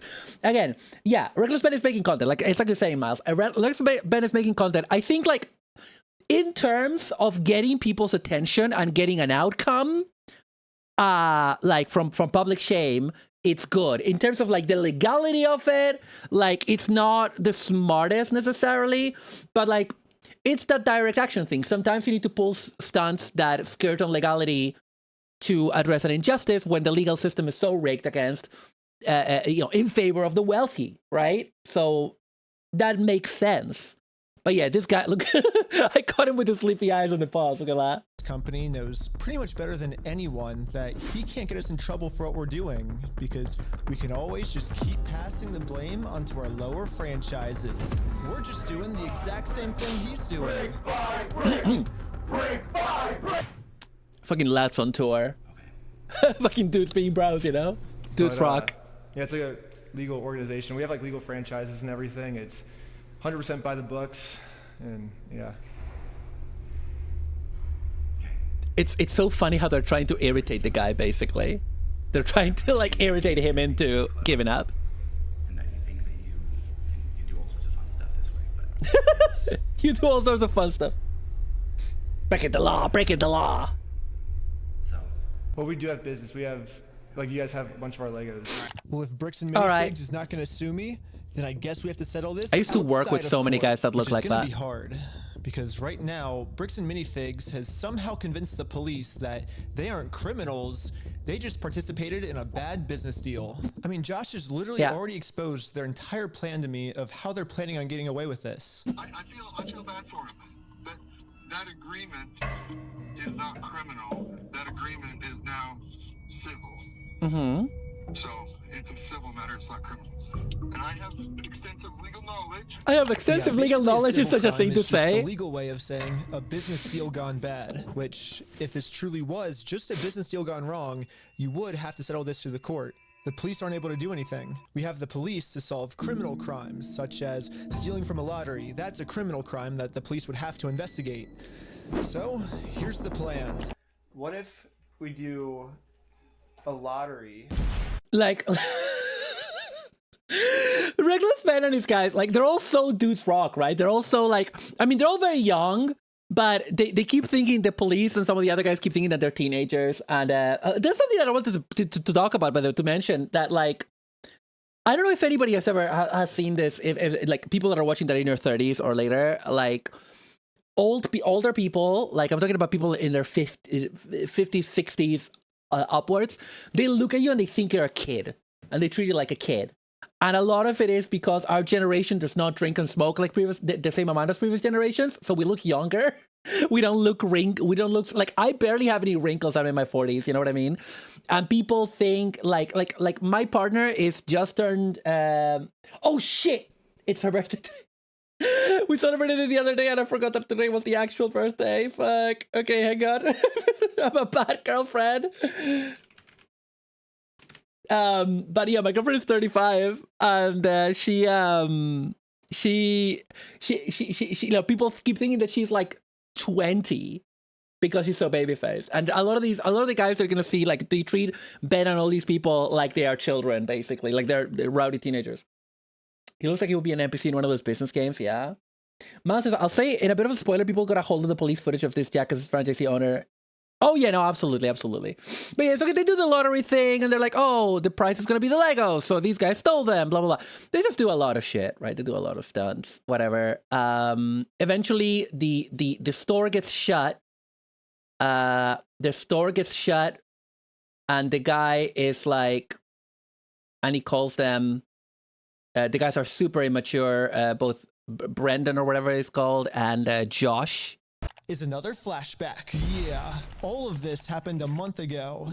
So now let's fast forward all the way back to present day, where I'm still talking to Josh on the phone. And yeah, Josh has no clue that we've been preparing all of these court cases against him for the last month. He's about to be in for the surprise of his life. You have, like, I guess until the store closes, I guess, to get the Legos back, if that's the way you want to go, but If not, I guess we'll serve the papers today and then go to court. How are you gonna serve the papers today? Well, figure it out. That's not how it works. Are you young? Are you young? Is that how the world works? Well, we're gonna do it. We're gonna make the world work that way today. Well, Bricks and Minifigs knows the deal. Get the Legos back before the store closes, or they get served court papers. And now we wait. And then waiting got kind of boring, so I'm gonna spend the rest of the day promoting my We Steal From Old People company. Go to www.westealfromoldpeople. As I said, dude is very content build. He's not bad at the content aspect, but you know, but yeah, they shut the store, so they can't serve it. They can't serve the papers. Oh yeah, no, this was the bit that I actually wanted to show. I wanted to show the actual the phone call. These guys were smart like 10 minutes ago and then randomly just pulled the most bullshit. Yeah, they just keep pulling bullshit ideas because again, the point of this was to shame the store into just doing it. Ow. Thank you, Blade. Oh, it is very sensationalized. It is like, don't get me wrong, it's very sensationalized. But then it's like, the argument is like, if it wasn't sensationalized, would we have heard about it? Would it have gone viral? And then would we have heard about it? It's, I'm not saying, you know, I'm not condoning it necessarily, but I'm not condemning it either. I'm being centrist about it. They made one critical mistake. You can't shame Mormon business owners. Yeah. It's exactly how the world works when the police aren't handling the criminal. Yeah. Josh is on video swearing to God and on everything he'll give us the Legos back. But now for some reason he he did. The Legos. Yeah, at one point the guy started saying on the phone, started going like, oh yeah, I'll just give them to you, it's fine. But then he was literally like, come to the store, because the plan was like, he clearly wanted him to trespass the store to get arrested. But this makes no sense. Dude, the shelves were empty. So I decided to remind him of all of these examples where he claims they do have Brian's Legos in the store still. Yeah. And this was his response. You, I never said that. They recorded it. Give a damn of your fucking opinion. It's wrong. And if you want to test your fucking opinion, let's go to court. Who enforces the law? The court? So, exactly. So you're saying that... It's just So you're saying... So basically what you're saying is I'm wrong, but you can sue me for it, is what you're saying. Yeah, that's the long and the short of it. Yeah. So you know you're wrong. So you know that you stole the Legos then. Let's go to court then. Okay, let's do it. Okay, is that what you want? Yeah. You really want that? I mean, I don't. I would like to just get the Legos back, but if that's what you want, I mean, it seems like this is what you want. I'm giving you every out that I can, but... Look. Go down that route. It doesn't really matter because... I just want to get the Legos back. They're Brian's Legos. Give them back. It's pretty easy. It's pretty easy. It's kind of funny that this entire video, Josh has just been begging me to sue him. Let's go to court. The second I agree to it, his attitude completely changes. It's almost like Josh doesn't want me to sue him, and the only reason he's saying that is because he knows that by saying it, he can get away with his crimes. But now that Josh thinks that there's a chance I might actually sue him, he's getting scared. In fact, he said if I do sue him, he's gonna tell the world that I'm the one that stole the Legos. Then you can f*** yourself. Dang. Dang. You stole them, bitch. I stole the Legos? Bitch. Yeah, you're a fucking thief. Dang. Dang. Okay. You can shut the fuck up. He's so mad. He's so legitimately angry. These are my two options. Anyway, so the store gets closed. These guys go to Utah, right? Can we count how many times he said, let's go to court? I don't know, like 1 million, right? So anyway, Reckless Ben and his merry band of traveling dude bros. His merry band of fucking dudes rock guys, you know, fucking go to,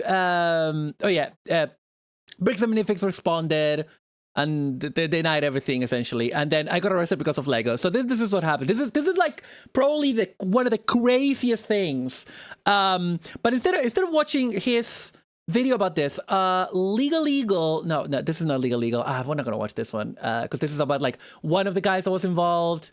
This is one of the guys from Legal. There's two Legal videos. One that is like a general overview, and this one is about like the leaked body cams, because what happened originally was that obviously the police have to release, like in legal cases and to the public, they have to release like their body cam footage, but also they have the right to redact it. And this comes up a lot in the video, in the second video especially. And there's a lot of redactions in it. And it starts getting dicey because they keep getting arrested and stuff like that. But what happened was that the police department when they go to Utah, they're in a town called American Fork, which is very funny. I'm just imagining like a fork, a dinner fork that is like super patriotic and has like a big bald eagle crest on it or some shit, right? So anyway, so they go to American Fork, and this police department, basically they release the redacted footage.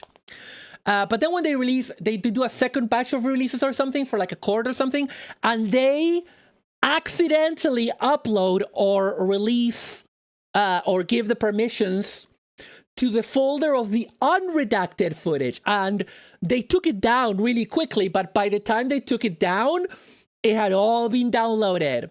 It had all been downloaded, which meant that it's now in the public arena, and everybody has been watching these redactions, and they're extremely incriminating. The police was clearly looking for any reason to shut these guys up, to stop them. They were completely colluding with the owner, with the franchise owner, not corporate. I might be wrong. Corporate might be in Oregon. I think it's all in Utah. I think it's all based on Utah. I have a store near me called Fork. Wow. That's it. That's the town. In a lot of the U.S., there's a law that you can't use recordings of people who didn't know they were being recorded as evidence. Yeah. Yeah. So, basically, there's like a lot of collusion. There's a lot of like the police literally trying to arrest them on behalf of somebody, which is not how the police works. In theory, because we know that this is actually how the police works. But in print, on paper, is not how the police is supposed to work. American Folk Police Department recently posted a statement on YouTube defending the conduct of their officers during the Reckless Ben. Oh yeah, that was crazy too. They also provided a link in the description. Sorry, this guy is like the chief of police of American Fork, and I mean, people have been making fun of the way that he talks, because instead of like I am making a statement, blah blah blah, he's like, I am the leader. I am the chief of police of the American Fork Police Department, and we are putting out a statement about Ben Schneider, also known online as Reckless Ben. It's like he speaks so quietly and he's so demure. It's so weird for a cop to talk like that. Hang on, I just like you got kicked out of the chat? You got kicked out of the chat? How? Hang on a second. Give me a second, Virginia. Let me have a quick look at things. Let me have a quick look at things, because I need to go to YouTube to control shit. You're still in the chat for me. Okay, I just want to show you like a second of this response, because it's hilarious. Hang on.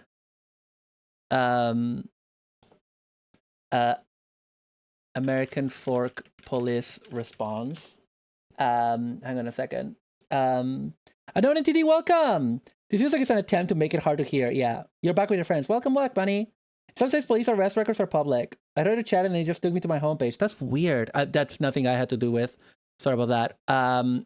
Okay, maybe in Reckless Ben's response, he shows a little bit. I just wanted to see how the American Fork Police. I just wanted to see what the guy sounds like. Now, Ben sounds like he's making fun of him, but he actually got sick. He's like, so he sounds weird. But I just wanted I want him to show the clip of the guy. Let's see. Yeah, okay, this is an extended clip. I just wanted to see how the guy sounds, because it's very strange. It's very weird. Stolen Legos. Specifically, officers wrote in the search warrant affidavit, the homeowner also disclosed that he could hear multiple individuals inside the residence speaking about possibly stolen Lego toys they had taken. It's so ASMR. It sounds like he's talking into one of those ASMR mics. I can't remember what they're called. Polly from Poland, thank you for the follow. Blade, thank you for follow on YouTube. Yeah, 3DO. Yeah, it sounds like he's talking to that, because you can hear all the lip smacking, or they probably have like a shotgun mic that is aimed directly at his mouth with the gain turned all the way up because they know that you can't fucking hear him. You know what I mean? Like, he's so just like, dude, I don't know. Is he stoned? Is he on Quaaludes? What is he on, brother? But yeah, let's keep watching a little bit more of the legal video. Reckless Ben criminal investigation. They also provided a link in the description to heavily redacted body cam footage of the interaction. This is normal stuff, especially when tens of millions of eyeballs are following a case. But what's not normal is including a subfolder that contains all of the unredacted body cam footage they did not want anybody to see. This is like amateur hour over in Utah. And it's so incompetent. I'm really surprised they're making these mistakes. They don't really seem to follow the law or the Constitution or common sense. After this unredacted body cam footage was accidentally uploaded, the police quickly deleted these files, but not before we got our hands on it. So today I'm going to break down the leaked footage and the footage Ben already posted to his channel to see if the Hi Jaeger, hi Jaeger. I think it was, welcome Jaeger, welcome. We're reacting to the Lego scandal. I'm pretty sure the folder was called unredacted footage. It's Cap, they are that incompetent. Lawful and justified. Now, Reckless Ben has been trying for almost 2 years to get back what's left of the Mansell family's $200,000 Star Wars Lego collection from a bricks and minifig franchise in Salem, Oregon. Make sure you check out Devin's video to get the full story of the legal dispute. Yeah, that's a good video. It goes into the point. But yeah, that one goes really into the legalities of consignment law and stuff like that. So that's a good video to watch. We're not gonna watch it. When the Bricks and Minifigs franchise location went out of business, Ben tracked the owners. Oh yeah, Jaeger. The latest stuff is because he's being sued. Ben can't make any more videos and he can't put up part 3 of the video. And also, apparently, the Bricks and Minifigs have parted ways with the owners of the franchise, and allegedly they're returning the Lego sets. So, but yeah, also, sorry, can we look? I just noticed this. Can we look at the map of the town of American Fork? This has to be some kind of like electoral district because like this looks kind of gerrymandered. Doesn't it? Why? It's weird, right? I'm not crazy. This looks kind of gerrymandered. Down to American Fork, Utah. So let's watch what happened. It's a minesweeper map. Gerrymandering, is that you? I didn't.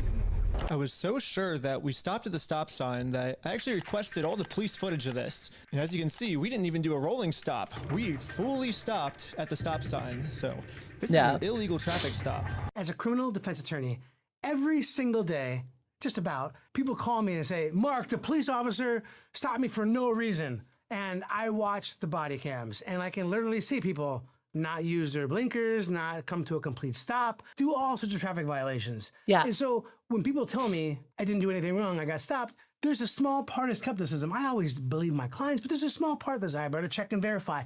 I am blown away. I mean, they know they have a dash cam. And so the officer's own dash cam shows Reckless Ben's vehicle stop and then turn right. And then they have the audacity to walk up to him and say, hey, you didn't come to a stop. That's why we stopped you. I am very skeptical of police by nature. It's my job.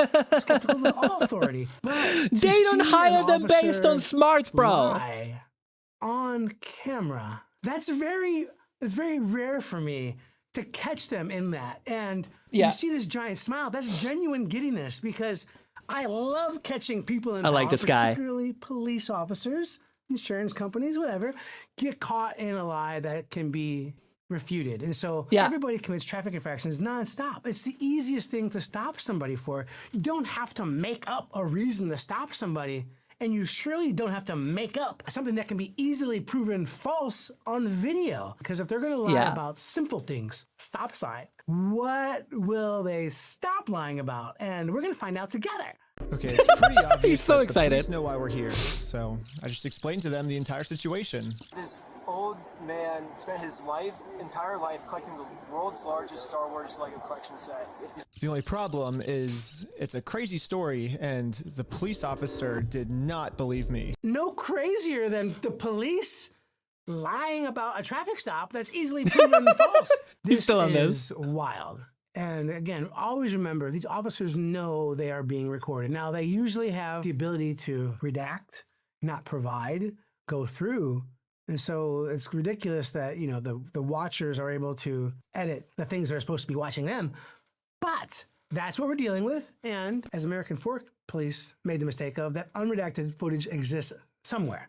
Hey, can you get the contact for Reckless Ben? He said he didn't have his ID, but he's just straight lying to me about everything else. So most people believe that officers are at least neutral, and they're going to consider point of view A, point of view B, and not just straight up say, hey, point of view A is lying. And I mean, I haven't seen anything that makes Reckless Ben or the people that he's with so far appear to be disingenuous with the officers. They look like young people, and they look like they're just trying to cooperate. And it's funny that them trying to talk and them trying to just cooperate makes the officer say, "Oh, they're lying." And that they're leads us to lying. lots of things. It's like, why talk to the police? Why?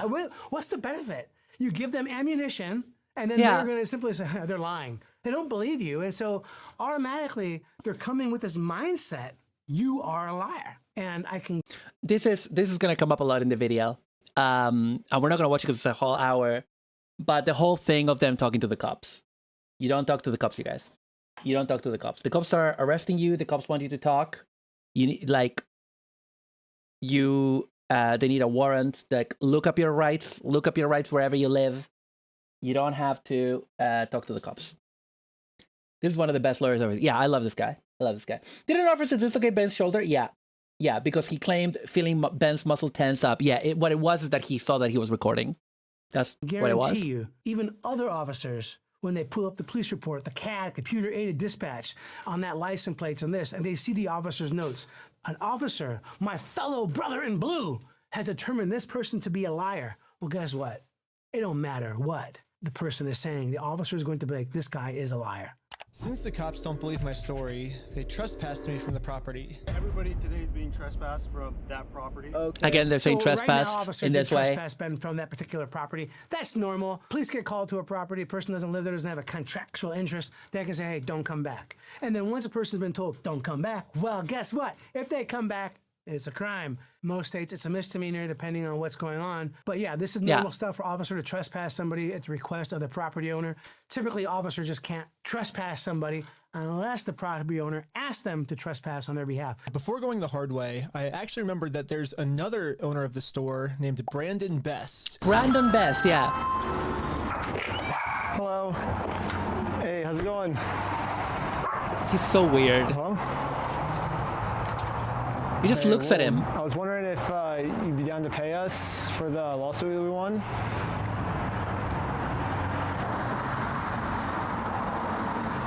Yeah, that's true, Jaeger. Outside the home of one of the owners. And that's true, Sky. And the guy is just standing there. It doesn't appear to be very confrontational or anything like that. If you don't want to talk, I'll just talk. So you guys told us to take you to court. We went to court and we won. We know you closed down the store to avoid paying us, so... Yeah. I mean, this is the kind of stuff that, you know, I love. I love confronting people that have hurt other people, that have harmed other people, and this is beautiful. I mean, this right here, this section, I get why Reckless Ben does these videos. This is super interesting, and he's telling him to his face. That's bravery, man. That is bravery. Truth to power. If you're thinking, oh man, this guy in this sweater and... It is also bravery in a country where people have fucking guns, dude. Where everybody has a fucking gun. You know what I mean? Like, that's not... If you confront someone about this in the UK, they're not necessarily going to have a firearm. Whereas in America, it's more likely than not. Imagine someone knocking your house and you recognize your face immediately and they say, we want the lawsuit, so if you could pay us, that'd be great. Yeah, I would imagine, especially in Utah. I would imagine that in Utah. That wouldn't surprise me. Sweatpants and a red hat. Doesn't look like he has too much power. Watch all the police and law enforcement he is able to summon push back on Reckless Ben and Reckless Ben's group. Police showed up, and again, for some reason, they for really some trying reason to protect these criminals. He didn't steal anything. He inherited the store from somebody. No, he stole $200,000 How do you know this? because I've been spending the last 3 months in the case, and I wanted in the case. He's a detective. Blows me away. You have That's this funny. female officer actively advocating for this man. This right here shows you something weird is going on here. The police insane. department is no longer It's kind of neutral. The low-key police department crazy. is no longer just trying to get the facts. But I suspect this police department is not used to being pushed. I suspect this police department is not used to being challenged. I suspect this is very different from what they're normally doing over there in American Fork, Utah. And that's why these officers are so reckless, despite the fact it's on body cam. Sorry, can we check? Can we have a look at? I want to see what American Fork looks like.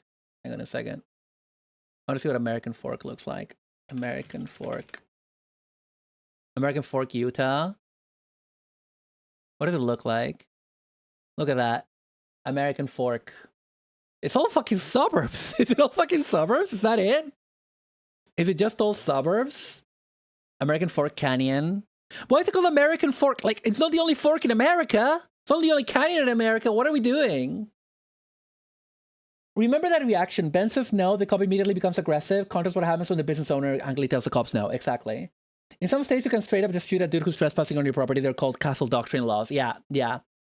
Virginia says plot twist. Reckless Ben suing the company and the company's friends with the cops. Actually, when I think about it, I don't think that's too far-fetched. Well, here's the thing. Here's the... Oh, here we go. American Fork. Let's go to the official American Fork website, chat. Let's do that. AmericanFork.gov. Here's where I pulled here's the bit that Ben didn't understand, that a lot of people commentating on this have understood. Connecting to American Fork. Why are we taking so long to connect to American Fork, brother? Is your website down? What is happening? They're all fucking Mormons. Oh, okay. Connection is timed out. Is the American Fork website down? Down for me. Is the American Fork website down, dude? Is it? Checking server will only take a few seconds. Yeah, it's down. Okay. Mountain City, innit? Bad internet. Yeah.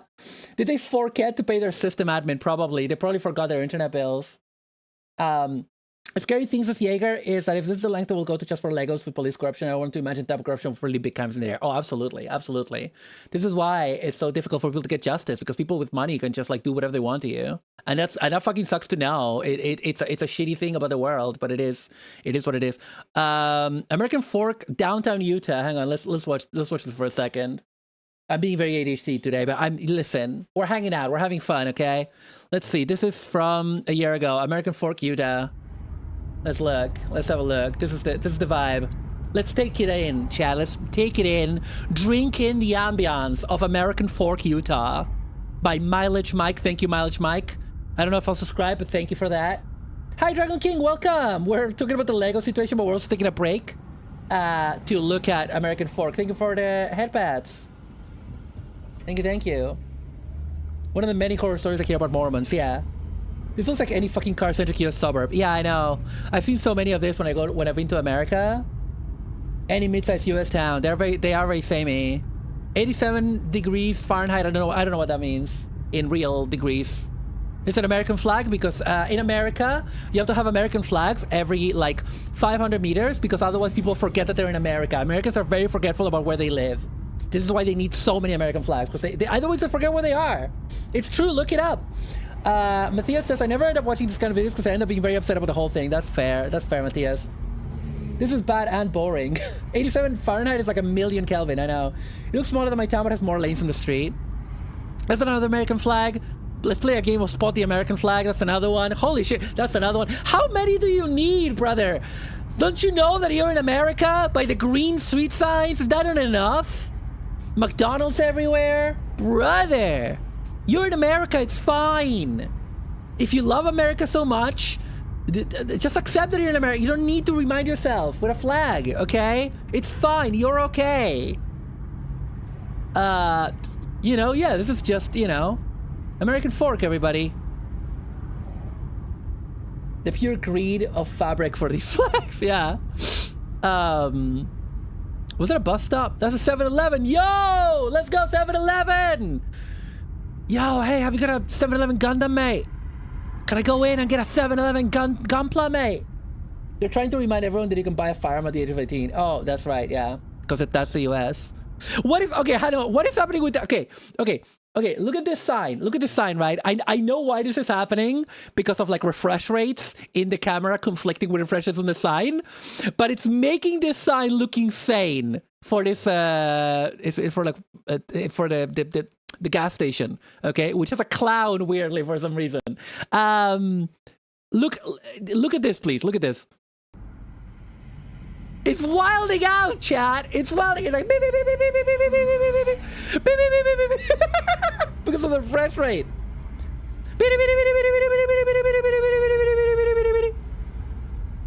Prices are constantly updating. Yeah, that's why.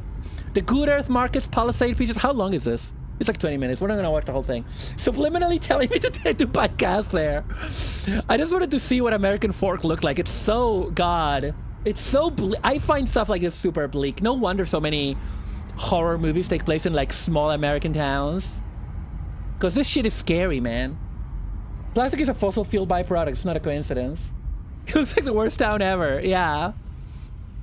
I've been oh, look at that motorcycle. Look at him go, mate. That big chopper. Just liminal suburban labyrinths, exactly.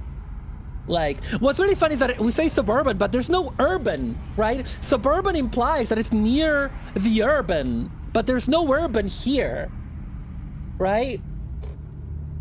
This looks so boring. At least that's some at least that's some commentary. Yeah. Well, I mean, no, it's fine. Like, I love these kind of videos, actually. Like, I know that they might be boring, but they're kind of, you know, it's kind of like in that genre of like people walking around the city. Of course, this does not have the sauce of someone walking around Tokyo at night or whatever, but there's a vibe to it. I don't mind it. You know, I like that kind of thing. I hate that this is considered rural. Is this rural? Is this what a rural town is like? That's not what I imagine when I think of rural town. Sonic, America's Drive-In, or Tunex, Complete Car Care, CAL Ranch Stores, Sherwin Williams. I'm just like reading the signs like my grandma used to do. Utah Community Credit Union, Hobby Lobby. This ain't rural, at least where I live. Yeah, Salt Lake City. Oh, is this near Salt Lake City? No one was in actual rural as where. Oh, okay, yeah, fair. Sonic the fast food franchise. You're right, Reku. Here we are, Pacific Drive, Exxon. So many big cars. Americans. So I'm being. Let's treat this as a nature documentary.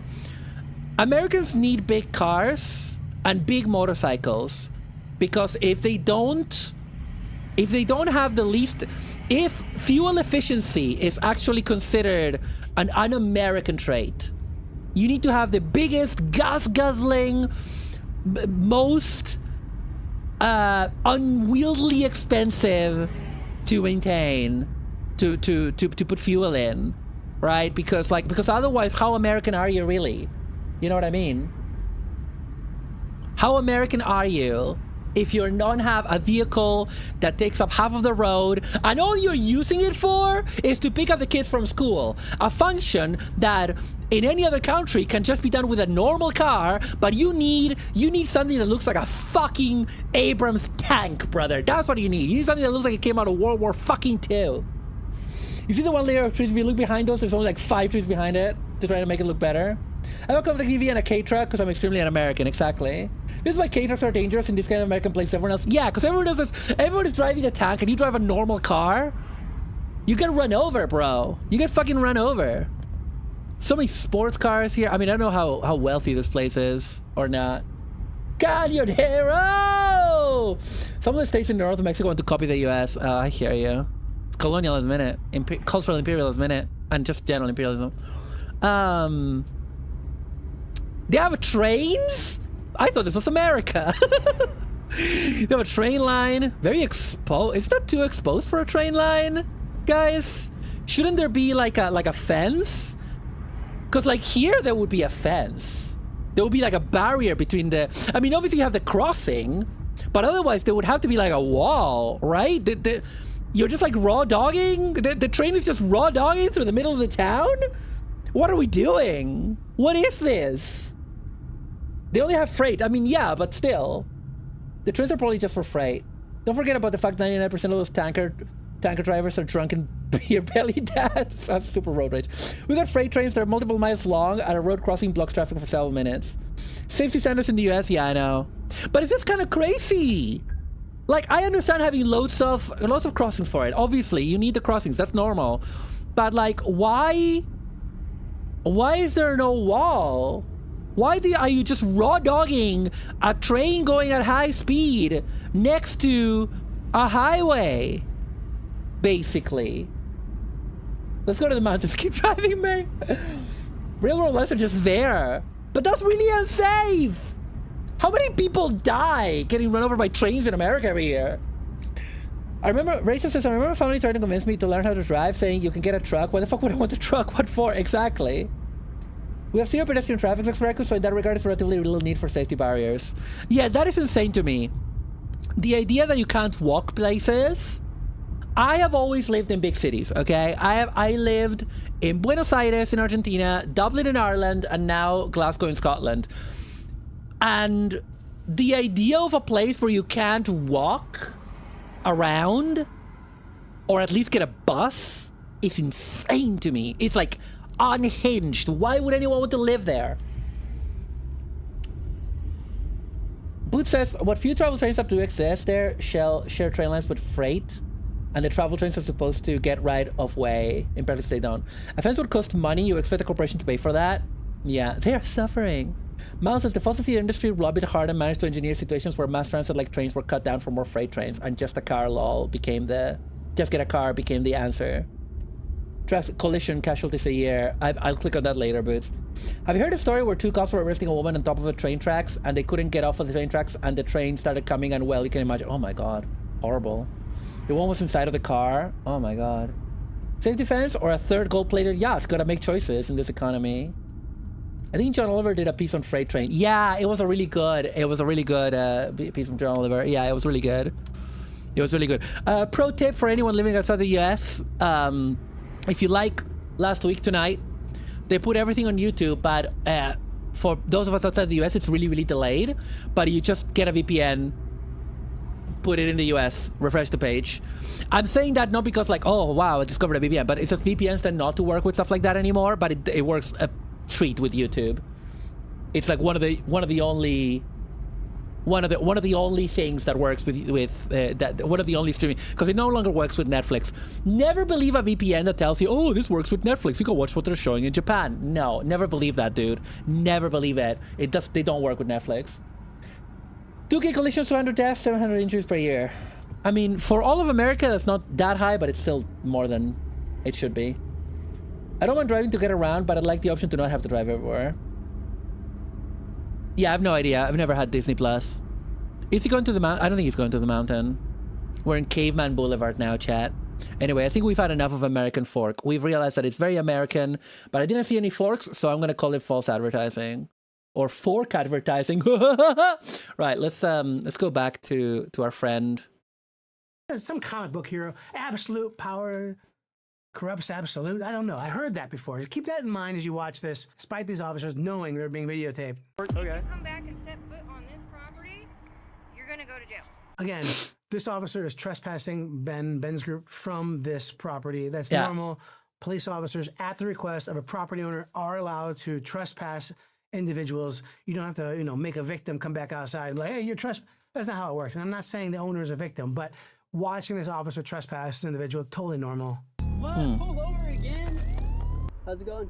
How's it going? I'm Officer Hawkins, American Fork Police Department. How you doing? Good. How are you? Good. Well, what's your name? Are you Ben? We just watched an officer pull over a vehicle. Reckless Ben is sitting in the back seat, and the officer leans in and basically, hey, what's your name? And Reckless Ben, because he's a good dude, just trying to do what he thinks is right, he identifies, I'm Ben. I'm gonna let you know something right now. Passengers have no duty in the United States of America to identify themselves. They don't. So long as a passenger didn't do something crazy, throwing trash out the window, have some sort of crazy weapon on them. Now, a lawfully stopped vehicle, the driver does have to identify himself. This isn't America, and The right to travel doesn't apply to driving a vehicle on a road. The passenger didn't do anything to get pulled over. There's nothing attaches, reasonable suspicion, probable cause, nothing attaches to the passenger because they're not the one operating the vehicle. Now, what this officer is doing, though, is he's asking a question. And you're allowed to do that. The police are allowed to do that. You, the viewer, are allowed to ask questions. Hey, anything illegal in your bag? Hey, officer, what you got doing on for lunch today? Anyone's allowed to ask questions. They probably know it's Ben, but why confirm that? Why? Just a few questions. The last thing makes people a little bit upset with me sometimes. Oh, Mark, we shouldn't make the cop's job harder. Shouldn't we, though? What if you're getting stopped in American Police Department? I hope everybody makes your job a little bit more challenging, or at least Absolutely, makes them Miles. do the correct Absolutely. work and not do constitutional shortcuts that it's clearly they're trying to do at this point. So after finding exactly what church these guys go to, we went to it and showed one of the Mormons there this audio clip. And the Mormon thought that the best thing to do was to have a talk with Josh to save him from going to this outer darkness. What brings you here? I'm just here trying to talk to Brother Johnson. Okay. I'm in the Brother Johnson. There's been an audio going around with the young group. Okay. What's the audio that you wanted to play? So the guy's comparisons are crazy. He just said, if you do something crazy like throw trash out the window or have a fucking weapon on you, yeah, the comparisons are kind of crazy. Never talk to police before the minimum. Yeah, okay. So I'll tell you something. Before I say this, I'm gonna say this is not legal advice. Talk to a professional.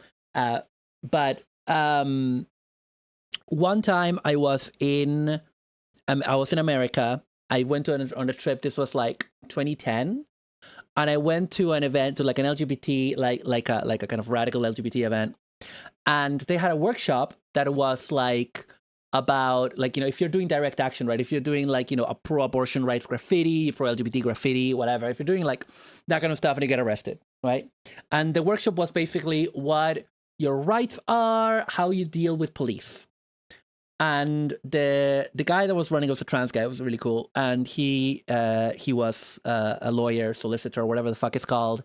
And I will never forget how many times he got us to repeat like we were toddlers. But he was right in this. He got us to repeat. Okay, he got us to say, I don't want to answer any questions. I want to speak with my lawyer. And how, because the cops have the right to ask you questions, to interview you, and all of that. But in the US, if you're an American citizen, allegedly, apparently, that's what I hear, and this is not legal advice, you have the right to say, I don't want to ask any questions, I want to speak with my lawyer, because the cops have all of the cards when they have arrested you. They have all the recordings, they have everything, and they can assemble a narrative. And they are trying to exhaust you. They arrest you, you're there, you're exhausted, you don't get to go home, you don't get to do anything, you don't get to relax. They're questioning you at all times of day, and they're trying to catch you and whoever else you were arrested with in inconsistencies. And they have the records and they can prove shit. And they are also trying to get you to sign confessions so that they'll let you go, but then that's worse for you because then you'll get charged for something. They're trying to break you down, essentially. So the reason why it helps you not to talk, even if you're innocent, even if you know that you're innocent, even if you didn't actually do anything, is because that's the only power that you have in that situation. They have the power of recording. They have the power of getting you out at all times of night, getting your testimony, writing it down. And ultimately, your lawyer is your protection for that, right? So, oh, it's interesting that the link was allowed there. Hi, Nicole. Thank you for the follow. You need to submit it, but like we're looking at something else right now. It's weird that it allowed a link to happen. Hang on a second. Check link, because you shouldn't be able to link stuff, Nicole. But thank you for the follow. I need to check how to do that because I think I don't have stream elements anymore. You basically have to treat the cops like a dangerous animal. Yeah, exactly. The cops can also just lie to you with zero consequences. Exactly. Legally, they can do it. They have the right to lie to you, make you think they have to answer the questions. Just lying on the floor and taking a nap, exactly. But yeah, but basically, that's why you don't answer questions, because what if you're super tired and you misremember something? What if they're trying to convince you of something? Because again, they can lie to you. So no, I don't want to answer any questions. I want to speak with my lawyer. And this is the thing that this guy says is going to say throughout the video, that is like, the problem is they're answering all the questions because they're trying to be good guys. But that's not how it works. Smiling because it sounds like it's out of a movie, right? I've done this. People just won't accept a subpoena for deposition. They won't take a subpoena to come to court. So I have flowers delivered to them and literally hand them the flowers standing outside the door with a bouquet of flowers. Oh, flower delivery. Who are these from? Boom, served. It's awesome. It is probably, I've done it maybe 3 times in my 20 years, and it's awesome. Every time it's like a highlight reel when I'm smiling about being a lawyer. And so this right here is fine. This guy is just trying to get somebody served. He's using deception. Hey, guess what? The law is allowed to use deception against you every single day. So it's not too weird to see this guy try to do this. Now, what I don't like is this guy just starts talking. He's explaining, answering questions. What? Listen, law enforcement's asking you questions. The only question you should ask is, am I free to leave?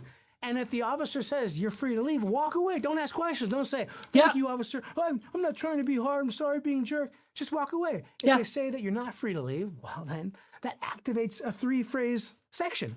I plead the 5th. I want a lawyer. I don't consent to searches. That's it. Don't answer questions of law enforcement. You don't need to talk to the police. But again, the police are allowed.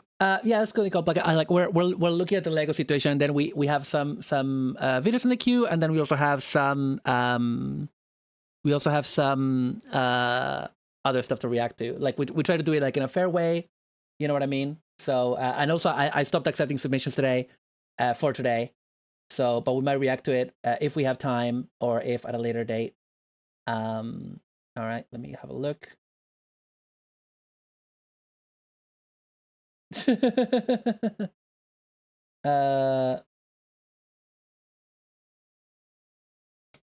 All right. But hang on, I wanted to get to a bit. Oh yeah, one of the things that these guys do, the really skeezy guy from Utah does, is that, oh yo, we're getting rated. Hang on, we're getting rated. Hi Trip the Nymph, welcome. How was Forza? Road Trip. Hi Trip the Nymph. Hi Moria. Welcome. Thank you for the raid. Welcome raiders. I'm Marumalandra, Delinquent and Bangkok Riot Queen, the Hag with the Bag.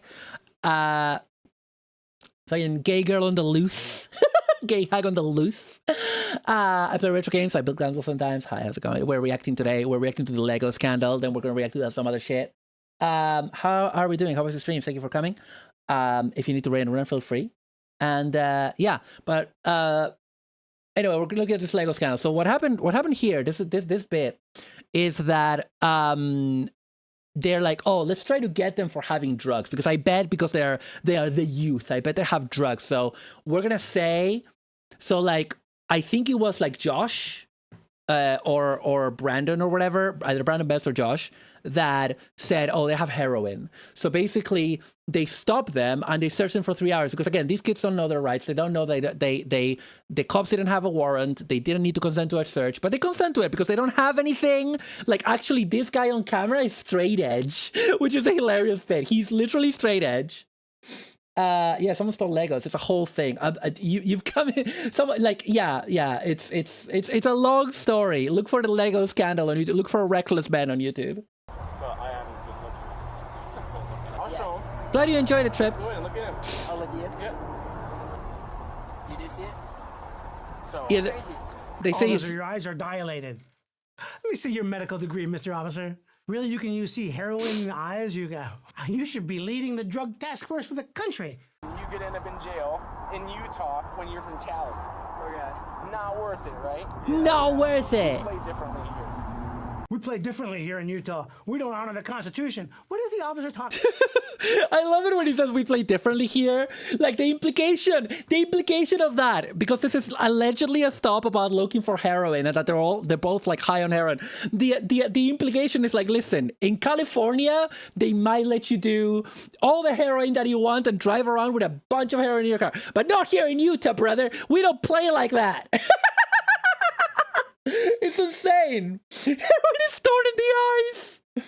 You may have heard about $200,000 were stolen a little while ago. This is a continuation of that. He couldn't remember anything that he did that could have been wrong, and he didn't do anything wrong, but he had to trust the cops, yeah? We play differently here in Utah. We play differently here in where the Utah. officers are saying, we have a search warrant, we're going to search this car. Most searches don't depend on a search warrant. Most searches depend on the person saying, okay, yeah, no problem, search. I have nothing to hide. Just like these guys. And then 2 hours later, tossing the car and the officers grilling at you. The officers separating the passengers and the drivers, trying to find inconsistencies. You never done drugs ever? You don't do drugs? Are you any drugs in the car? It's divide and conquer. It's officers giving them an inch and taking a mile. Don't worry, Strip. Thank you. Being grilled for hours. They didn't agree for their car to be tossed for 2 hours. They didn't agree to do all these field sobriety tests. And guess what? Field sobriety tests, those are only approved for alcohol. Now, many states will say, hey, if you can't pass the field sobriety test, that shows you're intoxicated. But there's no science behind that. Thank you for the follow, Margie. Do standardized field sobriety tests. The answer in most states is no. If you're watching this, you're interested in about that, talk to a defense lawyer. We love talking to people. We literally talk to people all day. We weren't giving the police a false confession like they wanted, so eventually I guess they just got tired and let us go. We'll let you guys go now, but you're walking a thin line. Just be mindful of that. I love it. After 2 hours, we'll let you go, but you're walking a thin line. Thin line of what? Of driving normally? Of trying to serve some paperwork? This just implied threats. We do things differently in Utah. You're walking on a thin line. It makes me think there's some sort of collusion between the owners and local law enforcement, which we're kind of seeing in real time here. So I made this poster that says... Yeah, so I did say Reckless Ben uses AI. I told you. Yeah, AI image creation. There's a whole saga where he tries to serve them papers for a lawsuit. This is not for Brandon, this is for Josh. He tries to serve him papers, but because he's been trespassed, he can't go serve the papers. So the police go like, "Oh, we'll save the papers for you," and then they come back and they said like, "Oh, we couldn't serve them." Be honest, you should be a lot bigger on YouTube or whatever you stream on, if of course you want to be big. What, me? Are you talking about me? You should be bigger on YouTube? I mean, I don't know. I'm trying. I'm bigger on Twitch than I'm on YouTube, in fairness. I miss clip art. What's wrong with people nowadays? I know, Nicole. I just buy some cheap Legos, $5 minifigure blind boxes. That's cool. I have I think the last Lego that I bought for myself was I bought like a keychain of like a Shadow the Hedgehog minifig. Yeah, no, listen, I'm trying to be big, but I'm also, like, Virginia, I know that you're new here, so just to let you know, I am disabled. So I stream like three or four times a week and do clips and some other stuff around. I also do writing as well. Thank you. I do appreciate it. I do greatly appreciate it. I'm trying my best. And so yeah, so do stick around. Yeah, they made Sonic Legos. Yeah, they made the Sonic Legos. But yeah, in fact, if you want to look at other things that I do, like my writings and stuff like that, then hop on over to marumalandra.wtf, and there you can find all my links, because I also write about anime, I write about video games, I do a bunch of stuff. Sonic Lego was in Lego Dimensions, yeah. Yeah. But you're on thin ice, pal type of white guy thing. Also, Margie, thank you so much for the thing. Love my mortal style. Thank you. Appreciate it. Found no heroin in the car. In my mind, they're doing it because they think, hey, I'm a rational person. I'm going to explain what's going on to these officers. They'll be able to see it from my point of view. Yeah. He's very calm in explaining, and I can see why officers in other states and other areas will believe him, because he's not excited. He's not intoxicated. He's not acting a fool. He's not. He's very calm and collected, and that's how everyone should be. But I want to talk to you about something. Cap, don't antagonize the newbie. In the mountains of Wyoming by a gentleman named Jerry Spence, arguably the best trial lawyer ever. Passed away a little bit ago, but he was amazing. Jerry Spence looked at all of us and said, if you're explaining, you're losing. And I want to let you know that is true. You need to be convincing people. You need to make an impact. But if you're explaining, you are losing. And that's true on the side of the road with a police officer. That's true in court. That's probably true with your wife or a husband at home. But you see them trying to explain, it's not working. And I promise you, when you're explaining yourself to a cop on the side of the road, it's not working. The lens that you are criminal, the lens that you are a liar, they are not able to put that to the side and listen to your words. I do not recommend explaining at the side of the road. That is not your role. Your role is to be quiet at the side of the road. Be quiet. Don't tell the cops nothing. But then, you guessed it, we got the police called on us again. Oh, sure. The paper? The serving paper? Yeah. We have this officer who I'm going to call Officer Lifts Weights. This guy is huge. Look at this. Look at this space marine of a man. To come to Reckless Ben's group here. I suspect they sent this officer to send a message. Do they think it's a false case? What the heck? Just verify if the case is... Yeah, it's insane, Margie. Yeah, looks like a real small claims case in our court. Okay, thank you for your help. Hearing these officers when they're not in front of Ben or Ben's group, they're polite. Being nice and polite in normal life does not mean you should engage with police officers or talk to them. Bad idea. Just horrible idea. Is this purposeful flouting of our rights and Ben's the victim, or is this a situation where maybe they're just dumb and the jury's out? I don't know yet. I thought for sure this was like them colluding with the owners. I'm gonna don't hate me for this. Don't hate me for this. I will say one thing that makes sense about this. Aside, obviously we know that there's collusion because we've seen it, there's other evidence. But let's imagine the impossible situation where I'm a cop, right? And I have a business owner, and let's imagine that I'm not a Mormon, but like there's a business owner from my state and a YouTuber that looks like some surfer dude, surfer white boy from Cali, Dudes Rock, shows up to serve some papers. Like, it does look sus, right? This is just some like content making guy. And you have like a local businessman. Of course, like even before getting to the collusion, before getting to the fact that they're all Mormons, before getting to the corruption that we know about, there is a point where like you're like, you know, who is this weirdo? This like fucking surfer dude from Cali that doesn't look older than 23. You know what I mean? Like I get that in theory. I understand it in theory, but. Yeah, to give the cops a minimum of grace that they do not deserve. And, you know, they're doing this whole thing to just get back at somebody, but it's the number of mistakes they're making. They might just be dumb. They are dumb. Really? Yeah.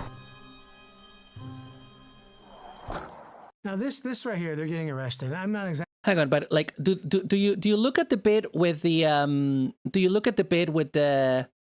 because basically what happens is like they go to serving the papers. There's like we have the unredacted footage of them serving this guy the papers. The guys with the grippers out as well, which I don't get. He's constantly grippers out, and I don't mean just like wearing flip-flops. I mean like literally walking barefoot in his porch. It's weird, and literally they're like, oh, these are the papers that we're serving you, that you're being served with, and the guy's like, I'm not gonna take them, I'm not gonna accept them. It's fake. They do look it up, they see that it's real, but they still return the papers to Ben, and eventually they just like arrest him. Yeah, cops are like 1 in a million to be respectful. A pretty good amount of cops are. Yeah, I wouldn't know how many. The serving happened before he sits on his porch. Yeah. Exactly sure what the officer is thinking here. They're not telling him why he's being. The officers don't have to tell you most part. I mean, they have to put it on paper later. The next bit, it's also kind of crazy. David, so you will find out, but there's not a situation like, hey, you are being arrested for X, Y, and Z. They don't need that. They just don't. It seems. So the next bit is they do this sign, and they're like, okay, we're gonna do this. Put the sign up publicly because they say you can't be at his house, but you can be. They say you can be across from it if you're not filming it. Blah blah blah. And they're like, okay, we're gonna make a sign that says like we stole a dying man's Legos, and obviously the cops get called on it. They show up. Basically, all this money back for his family. You know, we're not going to do because again, this is the lawsuit anymore. This is one of the many stunts that they do. But there's a reason why I wanted to show you guys this bit, which is can we? Okay, hang on. Yeah, they're basically parking the car in front of it. They're basically telling them that they can't do it, even though that is a public thoroughway, so they actually can. First Amendment rights, they can put that up. They're allowed because that is public land. That hanging this sign on a fence and then taking a picture of it for Instagram is not illegal. In fact, what the group is doing is actually protected under the First Amendment, freedom of speech. So one of the police officers let the group know that they were okay to keep doing this. Right now, I don't think you guys break the law. But this other police officer wasn't able to accept this reality. Yeah. We're gonna take it down. Having the officers remove the sign is even worse than the officers blocking the sign. At least the officer that was blocking the sign, like, I just parked there, man, and realized what was going on. Yeah. The officer removing the sign, it seems to be at least the officer acting at the behest of the owners, which police are not supposed to be working at the behest of a particular person. They're supposed to be working at the behest of society. Again, collusion or just dumb? I think the dumb might be winning at this point. I think so. And then There's for the rest both. of this footage, the police redacted all of the audio. So I called up the police station to find out why. All the redactions are done pursuant to the Yeah, Utah pursuant to State Utah State Code. Imagine being a cop and the YouTuber in front of you that's trying to sue. You say for introduction, today guys, we'll be suing this Lego company for stealing Legos. Make sure you stay tuned. Yeah. So yeah, and basically they say, oh, we just, you know, we don't redact for bad reasons. We're good. That's basically what they say. This entire thing. But I want to show you this in bit. This reckless this Ben the bit. video. This is one of the ones that scare me because it could easily go very badly for the individual being arrested. And Lieutenant Adamson can correct me if I'm wrong, but we're going to seize your phone right now. Don't. Do not do that. You understand me? Right now you're attempting to destroy evidence. Okay? Put your hands behind your back. I was just locking my phone. This officer's an idiot. Yeah. Letting someone put their hand into their pocket? No. Officer's about to arrest somebody. Hands where I can see them, sir. Frisk them. Remove things from their pocket as evidence. A chain of things here. This guy was locking his phone because you have no duty to hand the officer your unlocked phone. You have... Yeah, me too, Nicole. I have ADHD. Chilling with your husky. That's cool. I love dogs. But you know, this is the bit where it's like, first of all, like in terms of yeah, he's basically gonna talk about how like the training, the police training is like he shouldn't have, like, this guy has to reach into his pocket to get his phone, and it's like the correct, like, you're not meant to allow a person to reach into their pocket because they can have a small firearm. The policeman should have literally said, like, you know, give me your phone.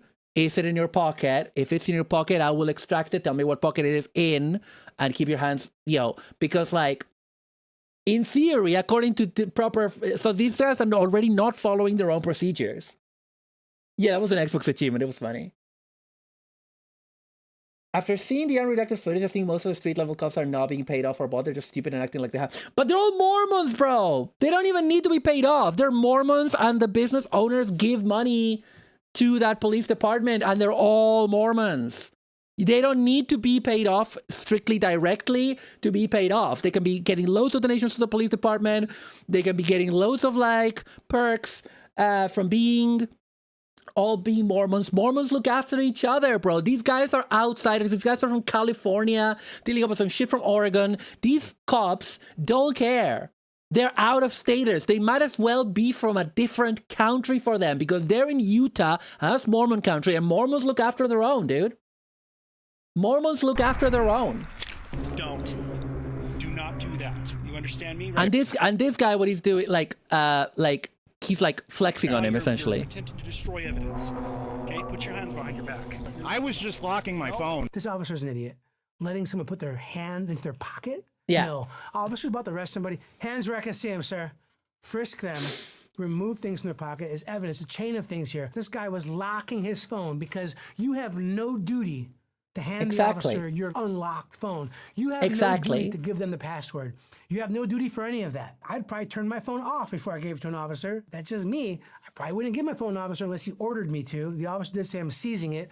No argument there, is under arrest. But this officer, the way he turns and the way he's using this, a couple of things in my brain. Number one, he realized he's an idiot for letting the guy reach into his pocket. He needs to go back to training. And if he doesn't know training for basic police safety, what are the odds he knows training for anything else? He's probably a terrible officer. So officers are good at trying to justify their overreaction. You tensed up. I had to take you down hard. I had to be aggressive with you. You're trying to delete information. This officer, maybe he's badly trained. Maybe he made a mistake, but he's trying to work a narrative. This right here is one of the first interactions that I see that really could have gone poorly for the group. particularly this person that's being arrested. Yeah, I was giving it to you. I was giving it to you. Yeah, the poor guy getting arrested. Yeah. I'm giving you the phone. Why are you getting so aggressive with me? 100%, You're not Boots. going to win this side of the road. You're just not. And we are witnessing this in real time. It's on my money. Look, it's on my wallet. I was turning it off. But right now, this phone is being seized as part of this investigation, and you're being arrested. Okay, let's put him in the back of the car. What did they arrest that guy for? Yeah. They literally arrest him for nothing. For nothing. They're like, okay, you can exercise your First Amendment rights, but also we don't like you, and we don't like the way that you handed us the phone, so now we are arresting you because you're talking back to us and you're explaining to us why we like the phone.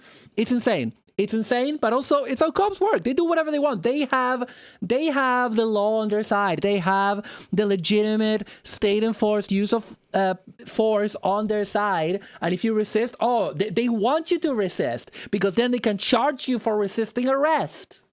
My name's Detective Nikosha. I work here at the police department. I did willingly hand over my phone, but when I handed him my phone, my wallet popped up. So I said, hold up, let me hit my power button. If you've been arrested, you should never talk to the police. Sometimes people never want to talk to talk them. to the police before they're arrested and be helpful. But man, once those handcuffs go on you, stop talking. Please, God, stop talking. Stop talking. I don't consent to searches. I plead the fifth. That's the only thing you should be saying once the handcuffs go on you. Let's go back to this phrase. If you're explaining, you're losing. Now, here is probably the scariest part of the video. This house raid. Oh, yeah. Oh, this bit. Look at this. Look at this. Police department, make yourself known. Search warrant. Stand up. Step outside, everybody. Yeah. The group arrest. I mean, they have assault rifles. They have guns drawn. There's been no drugs found on them. They searched the car. They found no weapons. None of these guys are armed. They just arrested Reckless Ben and one of his friends. They found a phone, not a gun. There's no evidence these guys are armed and dangerous. This seems like an absolute over-response that you will see with small-town police departments. This is scary because these guys came for action, and one false movement could result in a situation where not everyone walks away. I'm hoping these officers are properly trained for a SWAT situation. Based on what I've seen so far, that's not the case. You know, this redacting things, this is nuts. You understand me? Don't move like that. Okay? Yeah, this cop pulled my arm so far back, it dislocated my shoulder. I didn't see anything in this video to warrant this officer doing this strong arm situation here with him. It's insane. You're primed. They're primed and ready. I thought this was America, man. This isn't proven guilty, but you bringing. This is the thing, right? This is the thing. Like, they go there. So, like, the story is that someone had accused them of stealing Legos. What it looks like, what it's looking like it was that Josh or Brandon, the two guys, that Josh, who was the guy that was saying, "Oh, you stole the Legos, bitch," he made good on that and told the cops, hey, because they were trying to get, in another bit of the footage, they're saying like, well, we can get them for this, we can get them for that. They're trying to figure out what to get them for. And they have a testimony from them, because they're in Airbnb, because they're from out of state. And they have a testimony of the guy who owns the Airbnb. It's like, oh, I heard them talk about having stolen Legos. I was scared for my life. And apparently, like, and we don't know who that guy is. Like, we don't know how that testimony was obtained, but how convenient that it matches up with what Josh wanted, right? But they go in with all their guns, with all their, and not just like with, like, some of them have their handguns, but some of them have fucking assault rifles. They're swatting this place. Miles says they sent local police with high-powered rifles because they claimed that an Airbnb owner told them, yeah, exactly. And they did. They were like, how do we get them arrested? Yeah, because they were talking to, like, I think like the head of corporate, right? As well, like on the phone with Josh sitting on his front porch, barefoot, which is gross. That man is gross. He looks gross, and I didn't want to look at his feet. And so, like, it's such a disproportionate response. But I'm going to tell you what happened. Like, part of it is, no worries, Cav, enjoy the gym. Hope you get swole, get soul. Like, the thing is, right? People that join the police, they love, a lot of them, obviously not all of them, hashtag not all, whatever, I don't care. People, they want to, they like having that power over people, right? They like that they can assert themselves legally in the social realm and tell people what to do. And a lot of them, especially in America, where all cops are armed, or most of them. I assume it's all of them because, like, in Argentina, they all are. In the UK, most of them are not. Like, they relish any opportunity to brandish their toys. Like, these guys were primed. They were excited at the fact that because they're small town cops. Who the fuck heard of American Fork UTA before all of this? Nobody, right? Nobody knows. Nobody cares. These guys, all that they're doing is fucking arresting a local stoned teenager for driving under the influence or some shit. You know what I mean? They're breaking up bar fights. These guys do not have any reason usually to do anything with their fancy toys that their high budgets of the inflated budgets of American police departments give them. So they had an opportunity. They were like, oh, yo, they're holed up. They're holed up in this Airbnb. We gotta go in with our assault rifles, with all our equipment, with our bulletproofs. You know, we are tough guys. We're badass. America. And they wanted a fight of some variety. So that's why, like, when they have the chance, when they see Ben record with his phone, and they claim that it was because, oh, he looks like he was going to run away. He's just standing there. They're primed to do violence. They want to do violence because that is what the cops are primed to do. That is what they're primed to do. Imagine how terrifying, says Virginia, that would be for your house to basically be swatted and automatic assault rifles are put up. Yeah, it's fucking scary. Yeah, they're power hungry. All on-duty cops are armed with pistols. The higher power weapons are only taken out for shows and dangerous arrests. Every cop is a sidearm. They usually have a shotgun or rifle in the trunk of the cruiser. Yeah. Like here in Europe, you don't see cops you don't really see cops with assault rifles. You usually see like you see soldiers like stationed at borders, or it's very common since we've had a lot of terrorist attacks in Europe in the last 5 or so years, last decade or so. If you're like at a big public space, if you're like, for example, if you're like I see this a lot whenever I go to Florence. My family lives near there, so I go to Florence a lot. And in Florence, in Italy, like there are thousands of people around the Duomo, the big cathedral, and you will usually have some kind of military APC and a couple of soldiers patrolling, and they will have big assault rifles. And let me tell you, nothing makes me feel less safe than being within 500 meters of an assault rifle. Like, seeing it near me makes me nervous. It scares the shit out of me. But that's the only time usually when you see it. You see it in the airports as well. But yeah, it is scary. And here, this is clearly an intimidation tactic. They're arresting them because they want this thing to go away. Right? They want this thing to go away. Mormons are protecting, Mormons are like circling around to protect their own, etc. Okay, I will show you this man with his nasty bare feet. Okay, chat? Twitch, moderation. I'm just showing this for documentary reasons. Okay? Service, like in most states. So anyway, I'm gonna give this back to him. And trespasser. Because here's the thing, like, think about this. Look at him. Do you think a process server would show up with a guy that's been harassing a YouTuber? A YouTuber! In Utah? Josh knows that if he gets served these papers, it's going to be really bad for him. And at this point, it seems like he's willing to make up any story he can to get us arrested before he gets served these papers. They sent a lady in, and the lady's like, "Oh, I'm going to murder you," to Amanda, the manager. No, which is untrue, by the way. Imagine some dude who's not even a cop can have one here in America, baby. Yeah, like I barely see any reasoning for anyone to have a gun. I barely see any reasoning for anyone to have a gun. But nobody, unless you're like a hunter and you have a hunting rifle, and that's a specific thing. Nobody needs a firearm. Nobody needs an assault rifle. Nobody. They should be completely banned. Are you kidding me? Absolutely completely banned. Absolutely. I can't believe Legal didn't talk about the first time he tried to serve in the papers and he stood there and said, no, I don't want that. No, sorry, Miles, I am skipping around the video because I'm trying to not watch like an entire hour-long video, but they do talk about it. They do talk about it if you watch this video. I will defend my right to bear arms, but never use it for anything. I've only seen the narration from Legal Mindset. Legal Mindset sucks, guys. Like, don't look at Legal Mindset. Legal is good. This is a guy from Legal's team. Legal Mindset is is a far right grifter doing he's bullshit. All of this is happening for some Legos, some little kid toy Legos that their green asses couldn't give back, and the cops are basically their way of getting out of this division. Is disgusting. Yeah, I enjoyed shooting when I was younger, but 100% never wanted to own a firearm. Yeah, I've only shot a gun once. Like I did some clay pigeon shooting one time. That's it. But yeah, but like definitely nobody needs an assault rifle. Assault rifles should not be legal to own. Absolutely 100%. They should not. They should not anywhere. Anyway, I've only shown water guns and Nerf guns, fucking based. But yeah, this is kind of like what I wanted to show you guys a little bit of. So let's look at some of the latest updates. What are our latest updates? Oh, we have a lot of.